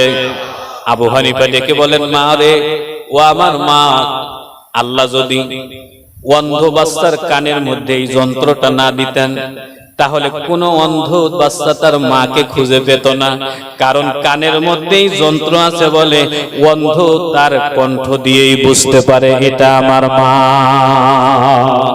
কারণ অন্ধ কোনদিন তার মাকে দেখে নাই, শুধুমাত্র কান দিয়ে মা চিনে। মারহাবা কর। অন্ধরা কোনদিন তার মায়ের চেহারা দেখে নাই, কিন্তু তার কান দিয়ে তার মা চিনতে পারে। যন্ত্র যদি একটু 2 নম্বর থাকতো তাহলে চেনা যাইতো না। যাইতো কি? আপনার স্ত্রী ঘরে শুয়ে আছে, ঘুমিয়ে গেছে, আপনি ক্যালকাটা গিয়েছেন, ফিরে এসেছেন, রাত বাজে 2টা, তিনি ঘুমিয়ে আছেন, আপনি দরজার সামনে গিয়ে ডাকতেছেন, ওগো দরজাটা খুলে দাও। যন্ত্র যদি একই রকম না হতো তাহলে আপনি আমি সুযোগ নিতাম, কিন্তু আল্লাহ বলেন সুযোগ নেওয়ার কোনো সুযোগ নাই। আমি আল্লাহ পাক কানের মধ্যে ডিফারেন্টাল ইথার কাউন্টার সেট করে দিয়েছি। বাবা ডাকতেছে না স্বামী, ছাগল নাকি মুরগি, মুরগি নাকি গরু, কে ডাকতেছে, অটোমেটিকলি আমি আল্লাহ পাক কানের মধ্যে পার্থক্য যন্ত্র দিয়ে দিয়েছি। একটু মেহেরবানি করে বলুন, এই যন্ত্র যিনি কানের মধ্যে দিয়েছেন তিনি কে? আপনার আমার কানের পাওয়ার এইরকম। এবার আসুন, আপনার আমার নবীজির রওজার কাছে একজন কানওয়ালা ফেরেশতা আছে, তার কানের পাওয়ারটা কি রকম? ইন্নাল্লাহা ওয়াক্কালা বিকবরি মালাকান ফাআতাহু আসমাআল খালাইকি ফালা ইউসাল্লি আহাদুন ইলা ইয়াউমিল কিয়ামাতি আবলাগানি ইসমি আবিহি। আমার নবীজি বলেন, আমার ইন্তেকালের পর আমার আল্লাহ রাব্বুল আলামিন আমার কবরের কাছে একজন ফেরেশতা নিয়োগ দিয়েছেন। ওই ফেরেশতার কানটা দুনিয়ার সাধারণ মানুষের মতো কান না, ওর কানটা আরো ডিজিটাল। চিৎকার মেরে বলুন আল্লাহু আকবার। ওই ফেরেশতার কানটা আরো বেশি ডিজিটাল। কারণটা হলো ফাআতাহু আসমাল খালাইক। 18,000 মাখলুকাত যত কথা বলে ওই কান একাই আলাদা আলাদা শোনে। সুবহানাল্লাহ বলবেন না? একসাথে যদি 18,000 মাখলুকাত কথা বলে, ওই কানের মধ্যে আলাদা আলাদা করে সবার শব্দ শোনা যায়। সাহাবায়ে কেরাম নবীজিকে জিজ্ঞেস করলেন, হুজুর ওই ফেরেশতাকে আপনার কবরের কাছে কি জন্য দিয়ে দেওয়া হলো? আমার নবীজি বলেন, ওই ফেরেশতাকে আমার কবরের কাছে দিয়ে দেওয়া হয়েছে অন্যতম একটা কারণ। কারণটা হলো কিয়ামত পর্যন্ত পৃথিবীর যে স্পট থেকে, যে জায়গা থেকে যেই আমি নবী মুহাম্মাদের উপরে সালাম দিক না কেন, আমি রাসূলুল্লাহর রওজায় ওই ফেরেশতাটা রওজা মুবারকে বসে বসে ওই মানুষটার সালামের শব্দ শুনতে পায়। একটু জোরে বলেন না আল্লাহু আকবার। আপনি এইখান থেকে যদি আমার নবীজিকে সালাম দেন, আসসালাতু ওয়াসসালামু আলাইকা ইয়া রাসূলুল্লাহ, আসসালাতু ওয়াসসালামু আলাইকা ইয়া হাবিবাল্লাহ, আসসালাতু ওয়াসসালামু আলাইকা ইয়া শাফিয়াল মুজনিবিন, আসসালাতু ওয়াসসালামু আলাইকা ইয়া রাহমাতাল লিল আলামিন। 4 বার সালাম দিয়েছেন। আপনি মনে করেছেন এই সালামটা সৌদি আরবে যায় নাই, ভুল। রওজা মুবারকের কাছে ওই জায়গায় বসে পৃথিবীর আর এক কোণ পর্যন্ত যারাই নবীজিকে সালাম দেয়, ওই ফেরেশতা শুধুমাত্র এগুলো শুনতে পায় না। ওই ফেরেশতা নবীজিকে বলেন, ইয়া রাসূলুল্লাহ, ভারতের বসিরহাট থেকে কয়েকজন মানুষ, তাদের বাপের নাম এইটা, অমুক তার নাম, তার বাপের নাম এইটা, আপনি রাসূলকে সালাম দিয়েছে। আমার নবীজি বলেন, বাপের নাম সহ আমি রাসূলুল্লাহর রওজা মুবারকে সালামের শব্দ পৌঁছিয়ে দেওয়া হয়। এবার আপনারা মেহেরবানি করে বলুন, আমার নবীজিকে সালাম দিব নাকি দেব না? একটু হৃদয় দিয়ে বলেন, সালাম দিব নাকি দেব না? এ মুসলমানেরা, কিছু মৌলবী বের হয়েছে যারা বর্তমান পৃথিবীতে কেসির ভূমিকায় আছে। নাপিতের কাজ হলো কাপড় কেটে ছোট করা। আমাদের সমাজে কিছু মৌলবী আছে, তারা ইবাদত ছোট করে, তারাবির নামাজ 8 রাকাত বানায়। কথা বলেন আরে বাবা, এরা তারাবির নামাজ 8 রাকাত বানিয়ে দেয়। আল্লামা রুহুল আমিন সাহেবের চেহারা একটু বেশি বুঝে। কথা বলেন না কেন? বসিরহাট হুজুরের চেহারা একটু বেশি বোঝে। দাড়িগুলো ছোট করে নিয়েছে, ইবাদতকে খাটো খাটো করে দেয়। নবীজিকে দাঁড়িয়ে সালাম দেওয়া যাবে না ইত্যাদি এরকম কিছু ফতোয়া প্রসব করে। আমি আপনাদের পায়ে ধরে বলবো, এই নাপিত মার্কা মৌলবীদের কথা আমরা শুনবো না। আমরা নবীকে সালাম দেব দাঁড়িয়ে। আল্লাহ যেন আমাদেরকে কবুল করেন। জোরে জোরে বলেন আমিন। সম্মানিত দিনী ভাইয়েরা, চলুন আর একটু সামনে নিয়ে যাব আপনাদেরকে। হযরত আবু হানিফা তার মাকে ডেকে বললেন, মা, আমি আমার রবকে ভুলতে পারবো না, কারণ হুয়াল্লাযী জাআলা জাআলা লাকুমুস সামআ ওয়াল আবসার। আমার রব আমাকে চোখ দিয়েছেন। একটু মেহেরবানি করে বলুন, আমাদের চোখ দুটো যিনি দিয়েছেন তিনি কে? আর একটু জোরে বলতে হবে কে? এ মুসলমানেরা, চোখ এটা হলো লাইট। আপনার যদি টর্চ লাইট হয় তাহলে ব্যাটারি পাল্টানো দরকার ছিল, আর যদি চার্জার লাইট হয় তাহলে আপনার কমপক্ষে ইলেকট্রিক চার্জ দেওয়ার দরকার ছিল। কিন্তু আল্লাহ রাব্বুল আলামিন এমন সুন্দর করে আপনার টর্চ লাইট দিলেন, আপনার চোখের মধ্যে দুনিয়ার যতগুলো লাইট আছে চার্জ থেকে খোলার পর যতই টিপবেন চার্জ কমবে, কিন্তু আল্লাহ পাক আপনার চোখের মধ্যে যে লাইট দিলেন, আপনার জন্মের পর যে পাওয়ার ছিল, দিন যত যাচ্ছে এটার পাওয়ার তত বাড়তেছে। সুবহানাল্লাহ বলবেন না? একটু জোরে বলা যাবে না সুবহানাল্লাহ? আপনার দিন যত যাচ্ছে আপনার চোখের পাওয়ার তত বাড়তেছে। শুধু কি তাই, একটা চোখ একভাবেই সবার উপরে আলো পড়ে, কিন্তু সবার চেহারাকেও আলাদা করে দিচ্ছে। সুবহানাল্লাহ বলবেন না? এই যে এটার মধ্যে যে কি ক্যাচিং পাওয়ার, কোনটা আমার বাপ, কোনটা আমার মা, কোনটা আমার দাদা, কোনটা আমার নানা, কোনটা আমার ভাই, কোনটা কুত্তায়, কোনটা ছাগলে, কোনটা হরিণ, কোনটা বাঘ, কোনটা পুলিশ, কোনটা বিজিবি, কোনটা সেনাবাহিনী, সব লেন্স আমার আল্লাহ পাক আপনার আমার চোখের মধ্যে দিয়ে বললেন, বান্দা যদি তোমার চোখের, বিজ্ঞানীরা বলেন চোখে যে পরিমাণ কারেন্ট দৈনিক ক্ষয় হয়, যদি আমাদের বিদ্যুৎ বিল দেয়া লাগতো প্রতিদিন 1800 টাকার কারেন্ট বিল দেয়া লাগতো, বিদ্যুৎ বিল দেয়া লাগতো 1800 টাকা, 54,000 টাকা আপনার চোখের বিল হতো। আল্লাহ বললেন মাফ করে দিলাম, ভাও মা একেবারে মাফ করে দিলাম, শুধুমাত্র এই চোখ দুটো দিয়ে তাহাজ্জুদের রক্তে একটু আমার জন্য কান দিও। মাফ করে দিল। সেজদার সামনে, সেজদার জায়গায় তাকিয়ে আমি আল্লাহকে স্মরণ করিও। মাফ করে দিলাম, তোমার চোখ দুটো দিয়ে তোমার মায়ের দিকে রহমতের নজরে তাকাইও। সুবহানাল্লাহ বলবেন না? আর আমরা এই চোখ দিয়ে দেখি নায়ক নায়িকাকে, আমরা এই চোখ দিয়ে দেখি দুনিয়ার সব খারাপ কাজ। আজকের দিন আমি আপনাদের দুটো পা ধরে বলবো, আমরা আমাদেরকে আল্লাহ চোখ দিয়েছেন খারাপ কিছু দেখার জন্য নয়, চোখ দিয়েছেন কোরআন তেলাওয়াতের জন্য, চোখ দিয়েছেন মাকে ভালোভাবে দেখার জন্য, চোখ দিয়েছেন বাবাকে রহমতের দৃষ্টিতে তাকানোর জন্য, চোখ দিয়েছেন রহমতের মহব্বতের দৃষ্টিতে কোরআনের দিকে তাকানোর জন্য। আর আপনি এই চোখ দিয়ে দেখতেছেন কোন মেয়েটা কত সুন্দর। একবারও কি আমরা আমাদের চোখটাকে একবারও কি বিবেকে খেটে দেখেছি বিষয়টা? এত সুন্দর চোখ দিলেন তিনি, এই চোখটাকে আমরা একটু হক আদায় করলাম না? কাল কিয়ামতের ময়দানে আল্লাহ যদি ধরে, আপনি আমি একটু মেহেরবানি করে বলুন তো, আল্লাহর দরবারে কি জবাব দিতে পারবো? নবীজির একজন সাহাবীর নাম হযরত আবু সালাবা রাদিয়াল্লাহু তাআলা আনহু। তিনি নবীজির মসজিদে নামাজ পড়ার জন্য বাড়ি থেকে বের হয়েছেন। বের হতে হতে রাস্তার পাশে একটি বাড়ি, বাড়ির দরজা কেমন জানি পর্দা ছিল না। বাম দিকে তাকিয়ে দেখে ভিতরে একজন মহিলা গোসল করে। গোসলরত অবস্থায় হযরত আবু সালাবা ওই মহিলার দিকে তাকিয়ে ফেলে, এরপরে সঙ্গে সঙ্গে চোখটা নিচের দিকে নামিয়ে নেয়।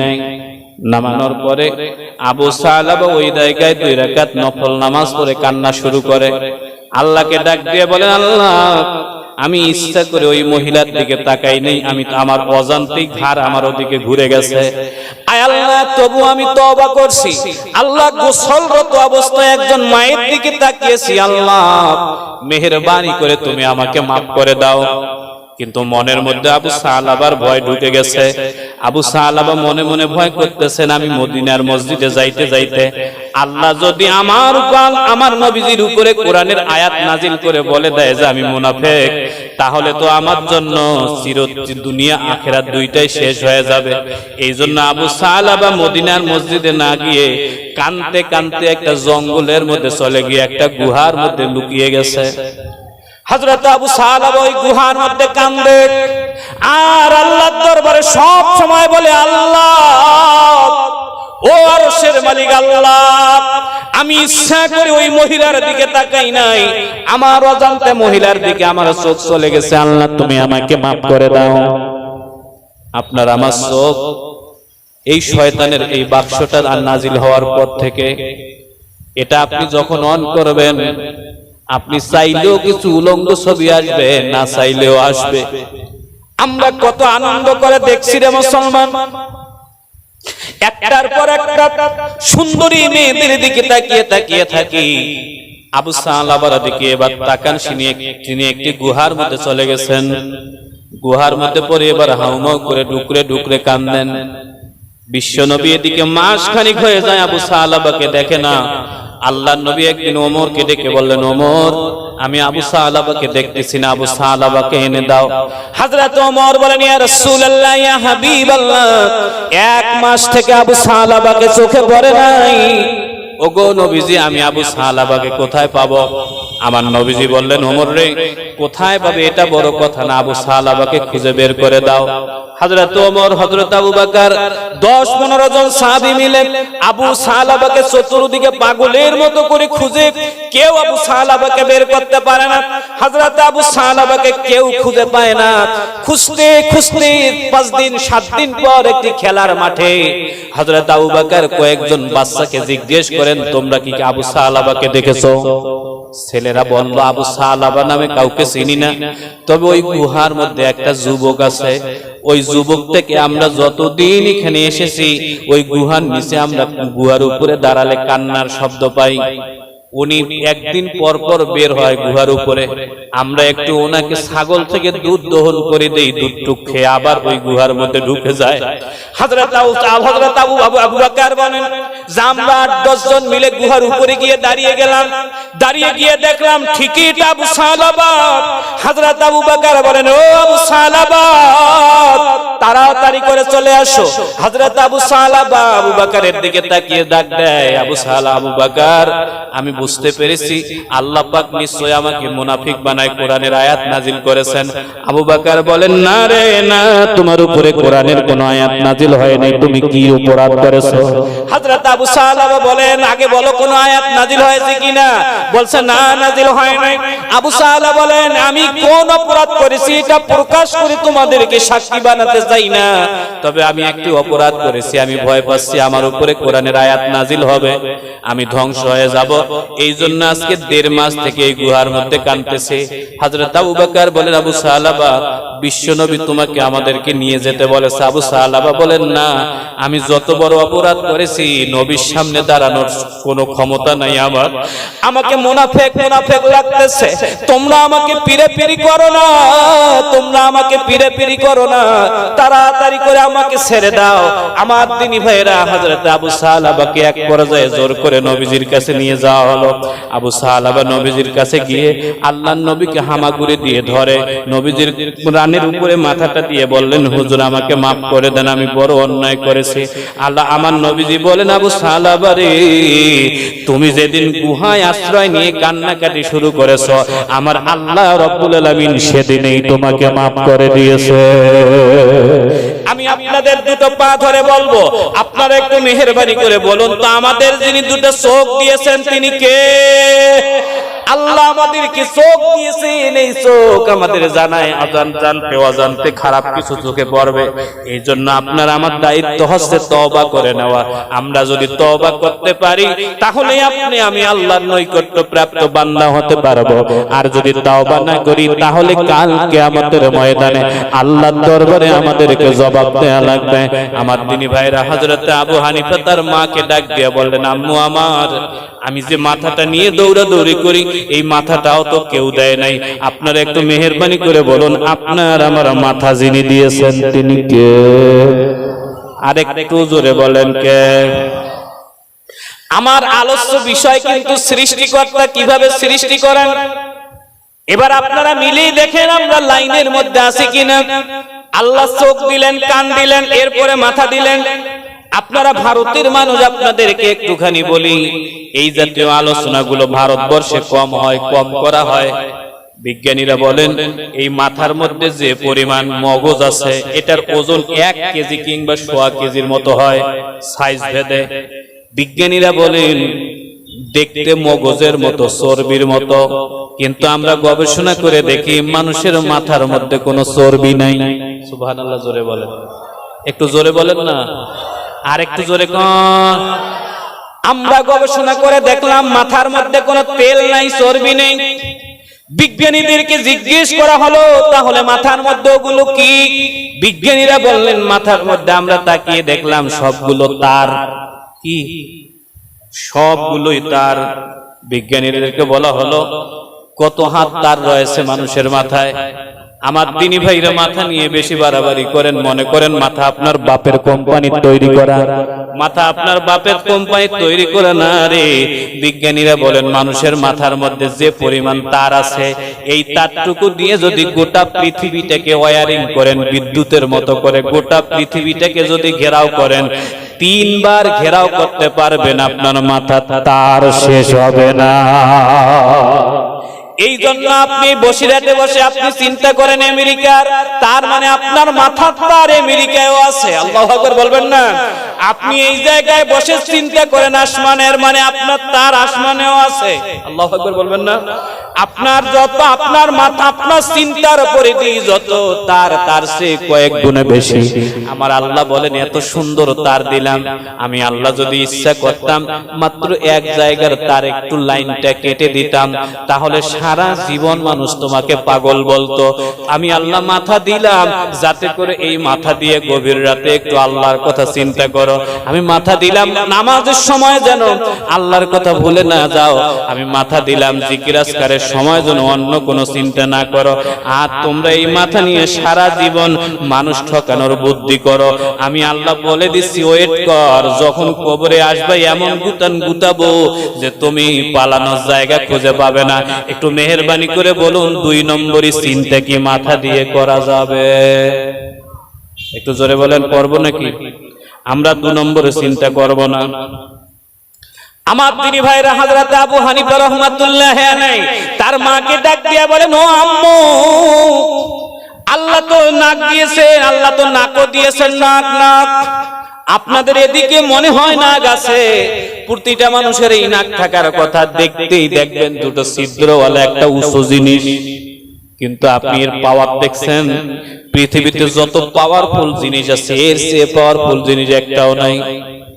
এটা এমন পাওয়ারফুল, আল্লাহ রাব্বুল আলামিন মাত্র হাফ ইঞ্চি উপরে একটা গন্ধযন্ত্র দিয়েছেন, যে গন্ধযন্ত্র দিয়ে 5 লক্ষ গন্ধকে আলাদা করতে পারে। সুবহানাল্লাহ, একটু জোরে বলেন, কত লক্ষ?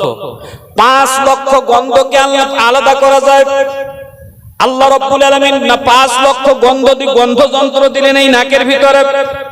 গরু নেন, গরুর গন্ধ, ছাগল নেন, ছাগলের গন্ধ, মারহাবা বলবেন না মনে হয়। এরপরে আপনি চানাচুর নেন, চানাচুরের গন্ধ, আতর নেন, আতরের গন্ধ, এরপরে কেরোসিন নেন, কেরোসিনের গন্ধ। ফুটা কিন্তু একটাই, গন্ধ হয় আলাদা। আল্লাহ বলেন, বান্দা আমি যদি নাকের মধ্যে এক পক্ষ সবগুলোর গন্ধ একরকম দিতাম, তাহলে তোমরা পায়খানা খেয়ে ফেলতে কোনো সমস্যা হতো না, তোমরা 2 নম্বরে জিনিস খেয়ে ফেলতে তোমাদের সমস্যা হতো না। কিন্তু আমি আল্লাহ পাক তোমাদের নাকের মধ্যে গন্ধযন্ত্র এমন করে সেট করে দিয়েছি, পায়খানা যদি 50 হাত দূরেও থাকে, তোমার চোখ যাওয়ার আগে আমি আল্লাহ নাককে সেখানে পৌঁছায়া দেই। স্টেজ থেকে নামার পরে যদি আপনারা মনে মনে চিন্তা করেন যে আমি নিসারী সাহেবকে ঠকাবো, আমি নিসারী হুজুরকে ঠকাবো, পচা খাবার খেতে দেব, আমার নাক আমার আল্লাহ এমন জায়গায় সেট করে দিয়েছেন, পচা খাবার যখন আমি আস্তে করে উঠে মুখে দিতে যাব, পিছন থেকে নাক সিগন্যাল দিয়ে বলবে, খবরদার খাইও না, ভারতের মানুষ বাটপার। কথা বলেন না কেন? নাক কিন্তু সিঙ্গাল দিয়ে দিবে, খবরদার খাইও না, ভারত বাটপারি করতেছে তোমার সাথে। আমার দিনী ভাইরা আল্লাহ এরকম একটা যন্ত্র দিলেন। আবু হানিফা রাহমাতুল্লাহি আলাইহি তার মাকে ডাক দিয়ে বললেন, আম্মু, আমার মুখের মধ্যে একটা দারুণ জিনিস দিয়েছে আমার আল্লাহ, আমি ওই আল্লাহকে ভুলবো না। ওই জিনিসটার নাম হলো জিহ্বা। আপনাদের এদিকে আছে নাকি? আছে ভাইজান? আছে? একটু কথা বলেন না। আছে? আপনারা মনে হয় বিরক্ত হয়ে যাচ্ছেন নাকি, আল্লাহই জানে। আল্লাহ একটা জিহ্বা দিলেন, খেয়াল করে দেখুন তো এরকম ডিজিটাল জিনিস গোটা পৃথিবীতে আর আছে নাকি? নুন আর চিনি দেখতে একই রকম, জিহ্বায় দেন, জিহ্বা বলবে এক, হলেও কাম এক না। কি দিবেন? মরিচ দিবেন মরিচের মতো, পেঁয়াজ দিবেন পেঁয়াজের মতো, ভাত দিবেন সে সাদা ভাত চেনে, বিরিয়ানিও চেনে, খিচুড়িও চেনে। কথা বলেন না কেন? এক অদ্ভুত জিনিস, তেঁতুল দেওয়া লাগে না, আগে থেকেই বুঝে ফেলে। সুবহানাল্লাহ বলেন না। তেঁতুল দিতে হবে না আপনার জিহ্বায়, অটোমেটিকলি আপনার জিহ্বা বলে দিবে যে এটা তেঁতুল।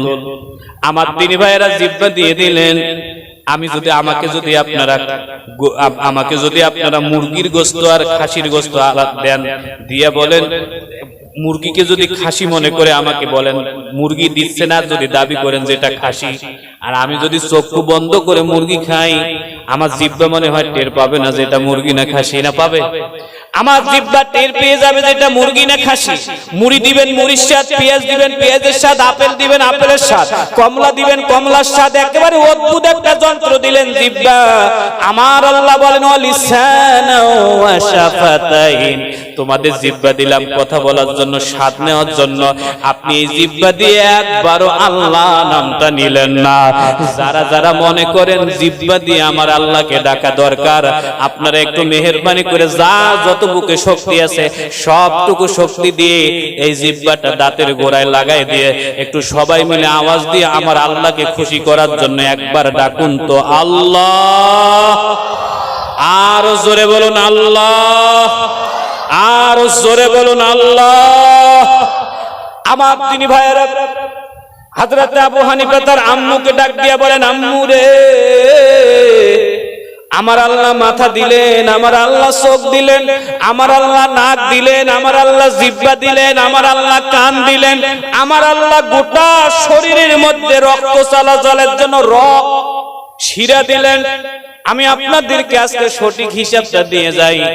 আপনার শরীরটা আপনার হাত দিয়ে 3.5 হাত, কিন্তু আপনার শরীরটাকে বাঁচিয়ে রাখার জন্য গোটা শরীরের মধ্যে যে পরিমাণ রক্ত দিয়েছেন আল্লাহ, শিরা দিয়েছেন, যে শিরা যার ভিতর দিয়ে রক্ত চলাচল করে, বিজ্ঞানীরা বলেন যে আল্লাহ ছাড়া পৃথিবীতে কেউ সৃষ্টিকর্তা হতে পারবে না। কারণটা হলো 3.5 হাত একটা বডির মধ্যে আল্লাহ রব্বুল আলামিন 97,000 কিলোমিটার রক্তের শিরা দিয়েছেন। একটু জোরে বলেন আল্লাহু আকবার, আরো জোরে বলেন আল্লাহু আকবার। আপনার মাথা থেকে পা পর্যন্ত 97,000 কিলোমিটার রগ আছে। এই রগের ভিতর দিয়ে রক্ত চলাচল করে, এই রক্তগুলো চালায় আমার আল্লাহ। আর আপনি এর গরমটা দেখেন। আমি মৌলবীকে, আল্লাহ আপনাকে বাঁচিয়ে রাখলেন 97,000 কিলোমিটার প্রতি মিনিটে। আপনার এই জায়গায় ধরে দেখবেন 75 থেকে 80 বার রক্ত ধাক্কা মারতেছে। প্রতিটা জায়গায় ওই রকম রক্ত গিয়ে ধাক্কা মারে 72-75 বার। তার মানে 97,000 কিলোমিটার রক্ত রানিং হয়। বিজ্ঞানীরা বলেন এর মধ্যে আপনার বাম দুধের 2 আঙ্গুল নিচে একটা যন্ত্র আছে। এই যন্ত্রটার নাম হলো কলব। জোরে বলেন কি নাম? কাল্ব। এটাকে কাল্ব বলে, ইংরেজিতে হার্ট বলে, আপনারা হৃৎপিণ্ড বলেন। বিজ্ঞানীরা বলেন আমরা আশ্চর্য হয়ে গিয়েছি, এই হার্টের মধ্যে 13,000 কিলোমিটার রক্ত চলাচল করে। এই 13,000 কিলোমিটার রক্ত চলাচল করে যে রক্ত, এর মধ্যে কোনো একটা জায়গায় যদি বন্ধ হয়ে যায় রক্ত, তাহলে হার্ট অ্যাটাক হয়। এইটুকু একটা গোস্তের টুকরা, ওই জায়গায় রক্ত চলে 13,000 কিলোমিটার। ওর মধ্যে 1 ইঞ্চি জায়গায় যদি রক্ত আটকে যায় তাহলে হার্ট অ্যাটাক হয়। আমি মাঝে মাঝে, গতকাল আমার স্ত্রীকে আপনাদের আমরি হাসপাতালে আমি এই হার্টের উপরে এনজিওগ্রাম করিয়েছি। আমি কম্পিউটারে হার্টটা দেখেছি, কালকে দেখার সুযোগ হয়েছিল। আমার দিনী ভাইরা, আমি আপনাদেরকে কি বুঝাবো? 13,000 কিলোমিটার অল্প একটু জায়গায় রক্ত চলাচল করে। 1 মিনিটের জন্য যদি কোনো একটি জায়গায় 1 ইঞ্চি জায়গায় রক্ত জমাট বাঁধে তাহলে হার্ট অ্যাটাক বলে। আমি মনে মনে চিন্তা করি, আল্লাহ তুমি ছাড়া আর কেউ এই রক্ত এত সূক্ষ্মভাবে চালাতে পারবে না। তাই আমরা স্বীকার করেছি, আমরা ইবাদত করলে তোমার করব, সেজদা দিলে তোমাকেই দেব। আল্লাহ গো, মেহেরবানি করে আমাদের অপরাধগুলো ক্ষমা করে দাও। কালকে আমাদের ময়দানে তোমার নবীজির সাথে শাফায়াত করে আমাদের জান্নাতের ব্যবস্থা করে দাও। আমার দিনী ভাইরা, হযরত আবু হানিফা রাহমাতুল্লাহি আলাইহি তার মাকে ডাক দিয়া বলেন, আম্মু তুমি এবার একটু আমাকে বলে দাও না রে মা, আমি কি করব? মা বলছে, বাবা তুমি এবার শহীদ হয়ে যাও। সুবহানাল্লাহ বলে, একটু জোরে বলেন না সুবহানাল্লাহ। ছেলে বলছে, আম্মু রে তুমি কি আমাকে শহীদ হতে বলছো? বলছে হ্যাঁ বাবা, আমি তোমার মা। আমি তোমার মা, আমি তোমাকে আমি বাতিলের কাছে আত্মসমর্পণ দেখতে চাই না। আমি তোমাকে বাতিলের কাছে আত্মসমর্পণ করতে চাই না। তুমি বাতিলের কাছে গিয়ে আমার আল্লাহকে ভুলে যাবে আর সৃষ্টিকর্তাকে মানবে না, এটা হতে পারে না বাবা। তুমি তোমার জীবনটাকে আল্লাহর জন্য উৎসর্গ করে দাও।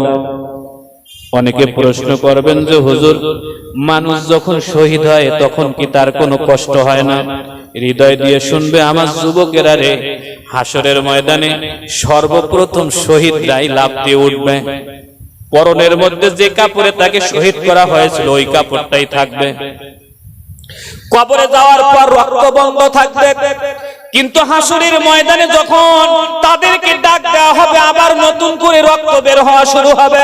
ফিনকি দিয়ে রক্ত বের হবে। শহীদরা এই রক্ত বের হওয়া অবস্থায় দৌড় দিয়ে আল্লাহর দরবারে হাজির।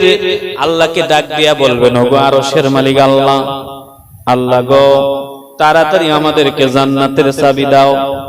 আল্লাহ বলবেন, এই যা কেন তোমরা জান্নাতের চাবি চাচ্ছ?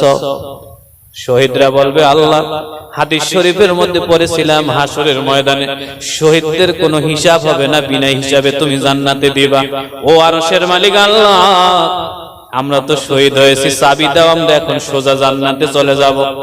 আল্লাহ জিজ্ঞেস করবে, শহীদরা রে একটু তাকাও তো, এরা কারা? শহীদরা তাকিয়ে দেখবে সব মানুষ উলঙ্গ, কারো পরনের মধ্যে কোনো কাপড় নাই, সব উলঙ্গ, কিন্তু শহীদদের পরনে কাপড়। সুবহানাল্লাহ বলা যাবে নাকি? হাসরের ময়দানে সবাই উলঙ্গ, শহীদদেরকে আল্লাহ পাক উলঙ্গ করবেন না, তারা কাপড় পরা অবস্থায় হাজির। আল্লাহ বলবেন, শহীদরা ওরা কারা? বলবে, আল্লাহ কেউ নামাজি, কেউ রোজাদার, কেউ ওলিউল্লাহ। আল্লাহ কেউ বা তোমাকে ডেকেছে, কেউ বা গভীর রাতে তাহাজ্জুদ করেছে। আল্লাহ বলেন, দেখো সবাইকে উলঙ্গ রেখেছি, কিন্তু তোমাদেরকে কাপড় পরে রেখেছি, তোমরা শহীদ হয়েছো বলে। ওগো শহীদরা, আমি আল্লাহ কথা দিয়েছি তোমাদেরকে জান্নাত দেব, আমি আল্লাহ কথা দিয়েছি, এটা ঠিক থাকবে। শহীদেরা রে, আমি তোমাদেরকে বলছি তোমরা জান্নাত পাবে, তবে আমার একটি প্রশ্ন, তোমরা একটুখানি বলো তো, আজকে হাসরের ময়দানে যদি আর একবার তোমরা আমি আল্লাহর কাছে জান্নাত ছাড়া অন্য কিছু চাও, তাহলে কি চাইবে? শহীদরা একযোগে বললেন, আয় আল্লাহ, জান্নাত ছাড়া যদি তোমার কাছে কোনো কিছু চেয়ে থাকি, তাহলে হাসরের ময়দানে আমরা চাইবো আর একবার তুমি আমাদেরকে দুনিয়ায় পাঠাও, আমরা আর একবার শহীদ হতে চাই। আল্লাহ আশ্চর্য হয়ে শহীদদেরকে জিজ্ঞেস করবে, বিষয়টা বুঝলাম না, শহীদ হতে গিয়ে তোমাকে গুলি করা হয়েছে, তোমার আঙ্গুল কেটে ফেলা হয়েছে, তোমাকে তিলে তিলে মারা হয়েছে, তোমাকে কঞ্চি দিয়ে পিটানো হয়েছে, এই কালেমার জন্য তোমাকে ওরে এমন করে মেরেছে, তোমাকে একেবারে মাটির সাথে মিশিয়ে দেওয়া হয়েছে, প্রতিটা মুহূর্তে ফিনকি দিয়ে রক্ত বের হয়েছে, তারপরও তুমি কেন শহীদ হতে চাও? শহীদ ব্যক্তি আল্লাহকে ডেকে বলবেন, আল্লাহ যখন আমি শহীদ হতে গেলাম সেই সময় একজন ফেরেশতা এসে আমার জিহ্বার নিচে একটা চকলেট ঢুকিয়ে দিয়েছেন। আল্লাহ ওই চকলেটটার গায়ে লেখা ছিল শহীদি চকলেট। ওই চকলেটটা জিহ্বায় যাওয়ার পর আমি লক্ষ্য করে দেখলাম আমাকে পিটাচ্ছে না কি করতেছে আমার কোনো খেয়াল নাই, আমি শুধুমাত্র চকলেটটা চুষতেছিলাম আর আমি আমার চোখ দিয়ে আল্লাহ জান্নাত দেখতেছিলাম। ওই যে চকলেটটা মুখে দিল, আমার চকলেটটা মুখে নেওয়ার পর আমার কখন হাত কেটেছে আমার মনে নাই, আমার কখন পা কেটেছে মনে নাই, কখন মাথাটা কেটে ফেলেছে এটাও আমার মনে নাই, শুধু আমি জান্নাত নিয়ে ব্যস্ত আছি। ওগো আল্লাহ, আমি শুনলাম আমি নাকি কবরে 12 লক্ষ বছর ছিলাম, আল্লাহ এখন পর্যন্ত প্রতিদিন শহীদি লজেসটা চুষতেছি, আল্লাহ এই লজেসটি এখন একটু হয়ে গেছে। আমার আল্লাহ বলেন, ওই শহীদি লজেসটা আমি দিয়েছিলাম, ওটা যতক্ষণ পর্যন্ত তোমরা জান্নাতে যাবে না ততক্ষণ পর্যন্ত শহীদির চকলেট শেষ হবে না। তো হাত উঁচু করে বলুন আল্লাহু আকবার। আরো একটু হাতটা উঁচু করে দেন, অনেকক্ষণ একটু হাতটা উঁচু করে রাখুন। আমি একটু আপনাদেরকে নারায়ে তাকবীর বলবো, আওয়াজটা একটু আমাদের দেশের মতো একটু লম্বা আওয়াজ চাচ্ছি। একটু মেহেরবানি করে যার যত বুকে শক্তি আছে সবটুকু শক্তি কণ্ঠনালীর গোড়ায় আনুন। আমি বলবো নারায়ে তাকবীর, আপনারা আওয়াজ দিয়ে বুঝাবেন যে আপনারা ভারতবর্ষের মানুষ, এদেশে ইসলাম এনেছেন, আপনারাই ইসলামের এখনো দাবিদার। নারায়ে তাকবীর, নারায়ে তাকবীর, নারায়ে তাকবীর। দ্বীন ইসলাম, বিশ্ব নবী দিবস, নারায়ে তাকবীর। অনেকক্ষণ আলোচনা হয়েছে, 10টা পর্যন্ত আলোচনা করতে চেয়েছিলাম। কর্তৃপক্ষ আমাকে বল দিয়েছে যে হুজুর আমাদের টার্গেট 11টা, আমি মাঝখানে থাকবো 10:30 পর্যন্ত। আমার মন শরীর মানে কোনোটাই সাপোর্ট করতেছে না। আমার পরিবার অসুস্থ, গতকালও পাশে একটা মাহফিল করে গিয়েছি, 1.5 ঘন্টার মতো আলোচনা করেছিলাম। অল্প একটু কথা বাকি আছে। কর্তৃপক্ষকে বলবো আপনাদের যদি আর কোনো মেহমান থাকবে, নইলে আমি দোয়া করে দেবো 10 মিনিটের মধ্যে ইনশাআল্লাহ। ছোট্ট মানুষ আবু হানিফা তার মাকে ডাক দিয়ে বলতেছে, আম্মু, ও মা আমার, তাহলে এবার তুমি চলে যেতে পারো। আমি সিদ্ধান্ত গ্রহণ করেছি। ও আমার মা, আমি সিদ্ধান্ত গ্রহণ করেছি, প্রেসিডেন্ট মানসুর আমার উপরে যত নির্যাতন চালাক না কেন, আমি আমার নির্যাতন, হাজার হাজার নির্যাতন মেনে নেব, কিন্তু আমি একবারের জন্য আমার সৃষ্টিকর্তা আল্লাহ রাব্বুল আলামিনকে ভুলে যাব না। একটু মেহেরবানি করে বলুন, আমার আল্লাহকে কি ভুলা যায়? ভুলিনি, ভুলবো না, ভুলতে পারি না। ভুলিনি, ভুলবো না, ভুলতে পারি না। সব ভুলিব কিন্তু তোমায় ভুলা যাবে না। লা ইলাহা, বলি লা ইলাহা ইল্লাল্লাহ, লা ইলাহা সুবহানাল্লাহ ওয়ালহামদুলিল্লাহ, লা ইলাহা, বলি লা ইলাহা ইল্লাল্লাহ, লা ইল্লাল্লাহ, লা ইলাহা, বলি লা ইলাহা ইল্লাল্লাহ, লা ইলাহা, লা ইলাহা ইল্লাল্লাহ মুহাম্মাদুর রাসূলুল্লাহ। আমরা সবাই মিলে বলছি সাল্লাল্লাহু। হযরত আবু হানিফা রাহমাতুল্লাহি আলাইহি তার মাকে ডাক দিয়া বললেন, মা, আমি আমার সৃষ্টিকর্তাকে প্রমাণ করে ছাড়ব। প্রেসিডেন্ট মানসুর আবু হানিফাকে বললেন, আবু হানিফা, তোমাকে আমি কথা দিলাম, তুমি যদি বিজ্ঞান সম্মতভাবে সৃষ্টিকর্তাকে প্রমাণ করতে পারো, তাহলে আমি প্রেসিডেন্ট মানসুর কথা দিলাম, তোমাকে জেলের জীবন থেকে চিরদিনের জন্য মুক্ত করে দেব। একটু মেহেরবানি করে বলুন তো, ইজ্জত সম্মানের মালিককে? প্রেসিডেন্ট মানসুর ওদের অনেকগুলো লোককে রেডি করলেন যারা প্রমাণ করবেন সৃষ্টিকর্তা নেই। আবু হানিফাকে জেলে ভরে রাখলেন। যেদিন বাহাস হবে তার 3 দিন আগে আবু হানিফাকে মুক্ত করে দেওয়া হলো। উনি সোজা বাড়িতে চলে গেলেন। যাওয়ার পরে যেদিন বাহাস, বৃহস্পতিবার দিন সকাল 10টায় বাহাস, সকাল 10টায় বাহাস হবে। একদল প্রমাণ করবে সৃষ্টিকর্তা নাই, আর একদল প্রমাণ করবে সৃষ্টিকর্তা আছে। এক দলের প্রধান হলেন আবু হানিফা, অন্য দলের প্রধান নাস্তিকরা যারা সৃষ্টিকর্তায় বিশ্বাসী নন। আমার দিনী ভাইরা, বৃহস্পতিবার সকাল সকালের মধ্যে ইরাকের বাগদাদের ফুরাত নদীর তীর হাজার হাজার লক্ষ লক্ষ মানুষ দিয়ে ভর্তি হয়ে গেছে। হযরত আবু হানিফা সকাল 10টা বাজে মঞ্চে নাই, 11টা বাজে আবু হানিফা নাই, 12টা বাজে আবু হানিফা নাই, 1টা বাজে আবু হানিফা ময়দানে আসছে। নাস্তিকরা আবু হানিফাকে ডেকে বলছে, Abu Hanifa, time and tide wait for none, সময় এবং স্রোত কারো জন্য অপেক্ষা করে না। অতএব তুমি টাইম মতো আসনি, এজন্য তুমি অবশ্যই হেরে গিয়েছো। হযরত আবু হানিফা বলেন, হ্যাঁ অবশ্যই হেরেছি, সময় ঠিক রাখি নাই। তবে আমি কি জন্য দেরি করেছি কারণ তো আমার একটু আছে, এইটুক বলার ক্ষমতা, এইটুক বলার অধিকার আমি রাখি। নাস্তিকরা বলছে, আবু হানিফা আগে কথা দাও তুমি বাহাস করবে কিনা। আবু হানিফা বলেন, বাহাসের টাইমটা আমি মিস করেছি, তোমরা তো রায় দিয়ে ফেলছো, তোমরা জয়ী হয়েছো। বাহাস করব কোন মৌলিকতায়, কোন নৈতিকতায় তোমাদের সামনে আমি বাহাসে দাঁড়াবো? ওরা বলছে, ঠিক আছে, তোমাকে প্রচার মাধ্যমে বলা হলো, দেওয়া হলো, তুমি কিন্তু শুধুমাত্র বাহাস করবা না, তুমি কি জন্য 10টার মানুষ একটাই আসলা শুধু এইটা বলবা। হযরত আবু হানিফা মঞ্চের মধ্যে দাঁড়ালেন, দাঁড়িয়ে বক্তব্য শুরু করলেন, বিসমিল্লাহির রহমানির রহিম। প্রিয় ভাইরা, আপনারা জানেন নদীর ওপারে আমার বাড়ি। লোকজন বলছে, হ্যাঁ জানি, নদীর ওপারে আপনার বাড়ি। আবু হানিফা বলেন, আমি সকাল 8টায় নদীর কিনারে এসেছি। লোকজন বলছে, আবু হানিফা এরপরে কি হলো? হযরত আবু হানিফা বলেন, সকাল 8টায় নদীর কিনারে এসে দেখি নদীর মধ্যে একটি নৌকা কিংবা লঞ্চ নেই। লোকজন জিজ্ঞেস করলো, কি করলো নৌকা, কে সরালো নৌকা? আবু হানিফা বলেন, নৌঘাটের যিনি প্রধান, আমি তাকে জিজ্ঞেস করলাম যে আমাদের নৌকা কে কি করলো, নৌকা নেই কেন?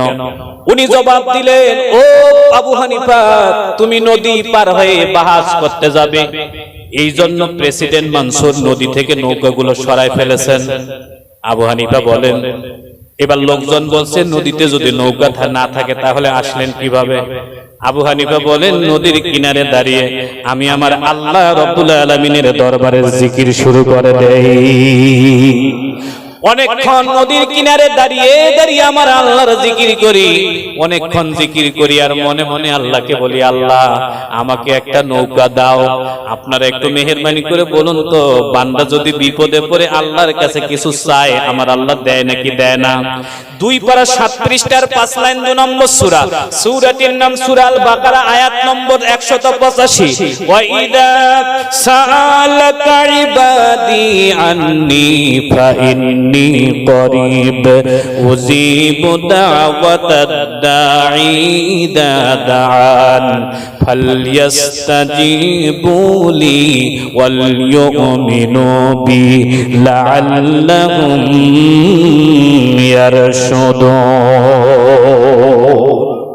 আল্লাহ বলেন, বান্দা যদি আমাকে ডাকে আমি বান্দার ডাকে সাড়া দেই। একটু মেহেরবানি করে বলুন, আল্লাহকে ডাকলে আমার আল্লাহ সাড়া দেয় নাকি দেয় না? লোকজন জিজ্ঞেস করছে, আবু হানিফা তারপর কি হলো?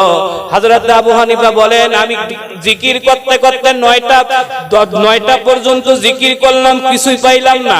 10টা পর্যন্ত জিকির করলাম, কিছু নাই। 11টা পর্যন্ত ডাকলাম, কিছু নাই। 12টা পর্যন্ত ডাকলাম, কিছু নাই। 12টার পর দেখি নদীর উপরে 3টা কাঠের তক্তা ভেসে আসতেছে। লোকজন জিজ্ঞেস করলো, তারপর? আবু হানিফা বলেন, আঙ্গুল দিয়ে ইশারা করলাম, তক্তা 3টা নৌকা হয়ে গেল। তো জোরে বলেন না, তক্তা 3টি নৌকা হয়ে গেল। বলছে, তারপর কয় আমি নৌকার উপরে উঠলাম। বললো, তারপর বলছে, এমনি নৌকা আমাকে নদী পার করে দিল। নাস্তিক যারা ছিল ডানে বামে বসা, ওরা আবু হানিফার এরকম করে কলারটা ধরে এরকম করে জামা ধরে বলছে, বেটা মৌলবী, জঙ্গলি ওয়াজের আর জায়গা খুঁজে পাও না।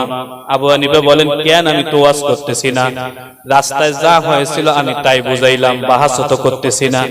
ওরা বলতেছে, তোমার আর বাহাস করার কি মুখ আছে? তুমি তো 9টা 10টার মানুষ এসেছো একটাই। আবু হানিফা বলেন, তাই তো, রাস্তায় যা ঘটেছিল তাই বললাম। নাস্তিক এবার কাপড় ধরে টানে আর বলে, না, এটা হতে পারে না, বিনা মিস্ত্রিতে কখনো নৌকা হইতে পারে না। তুমি বললার কাঠ এসে নৌকা হয়ে গেল, এটা হবে না। পৃথিবীতে একটা বেলেডো মিস্ত্রি ছাড়া তৈরি হয় না। নৌকা কেমন করে মিস্ত্রি ছাড়া নৌকা তৈরি হবে?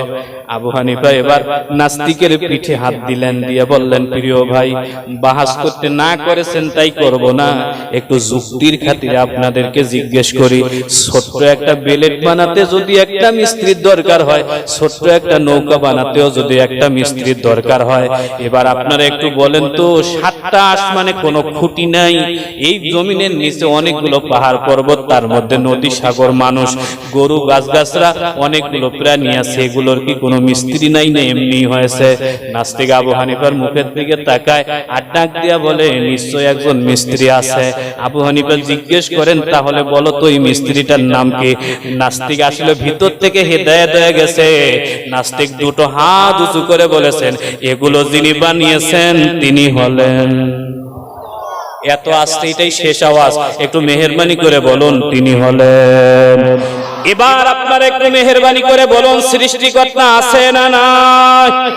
ইন্নাল্লাযীনা ক্বালু রাব্বুনা আল্লাহু সুম্মা ইসতাকামু, নিশ্চয় যারা বলবেন আল্লাহ আমার রব, এই রব শব্দের 7টা অর্থ করেছিলাম, এর মধ্যে একটা অর্থ বলেছিলাম সৃষ্টিকর্তা। এটার উপরে 2 ঘন্টা দিয়ে গেলাম, আল্লাহ যদি কোনোদিন সুযোগ করে দেয় তাহলে আর একটা অর্থের উপরে আর 2 ঘন্টা, এরকম করে 7টা অর্থ এক আয়াতে 14 ঘন্টা লাগবে। আল্লাহ আমাদের সকলকে আমল করার তৌফিক দান করুন।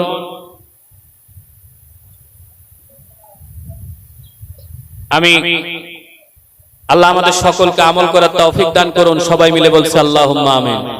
আজকের এই মাহফিলের বাবদ মায়ের ওয়াজ শুনেছি, নবীজির মহব্বতের ওয়াজ শুনেছি। কর্তৃপক্ষ আমাকে বলেছে যে হুজুর একটু কালেকশনের জন্য একটু হাত পাতবেন। এই বিশ্বনবী এই অনুষ্ঠানে কোন একজন ভাইকে তাবারক হয়েছে, আপনাদের জন্য খাবারের ব্যবস্থা আছে। 10 জন ভাই, দুটো ভাই 5,000 করে টাকা আমি গুনাহগারের হাতে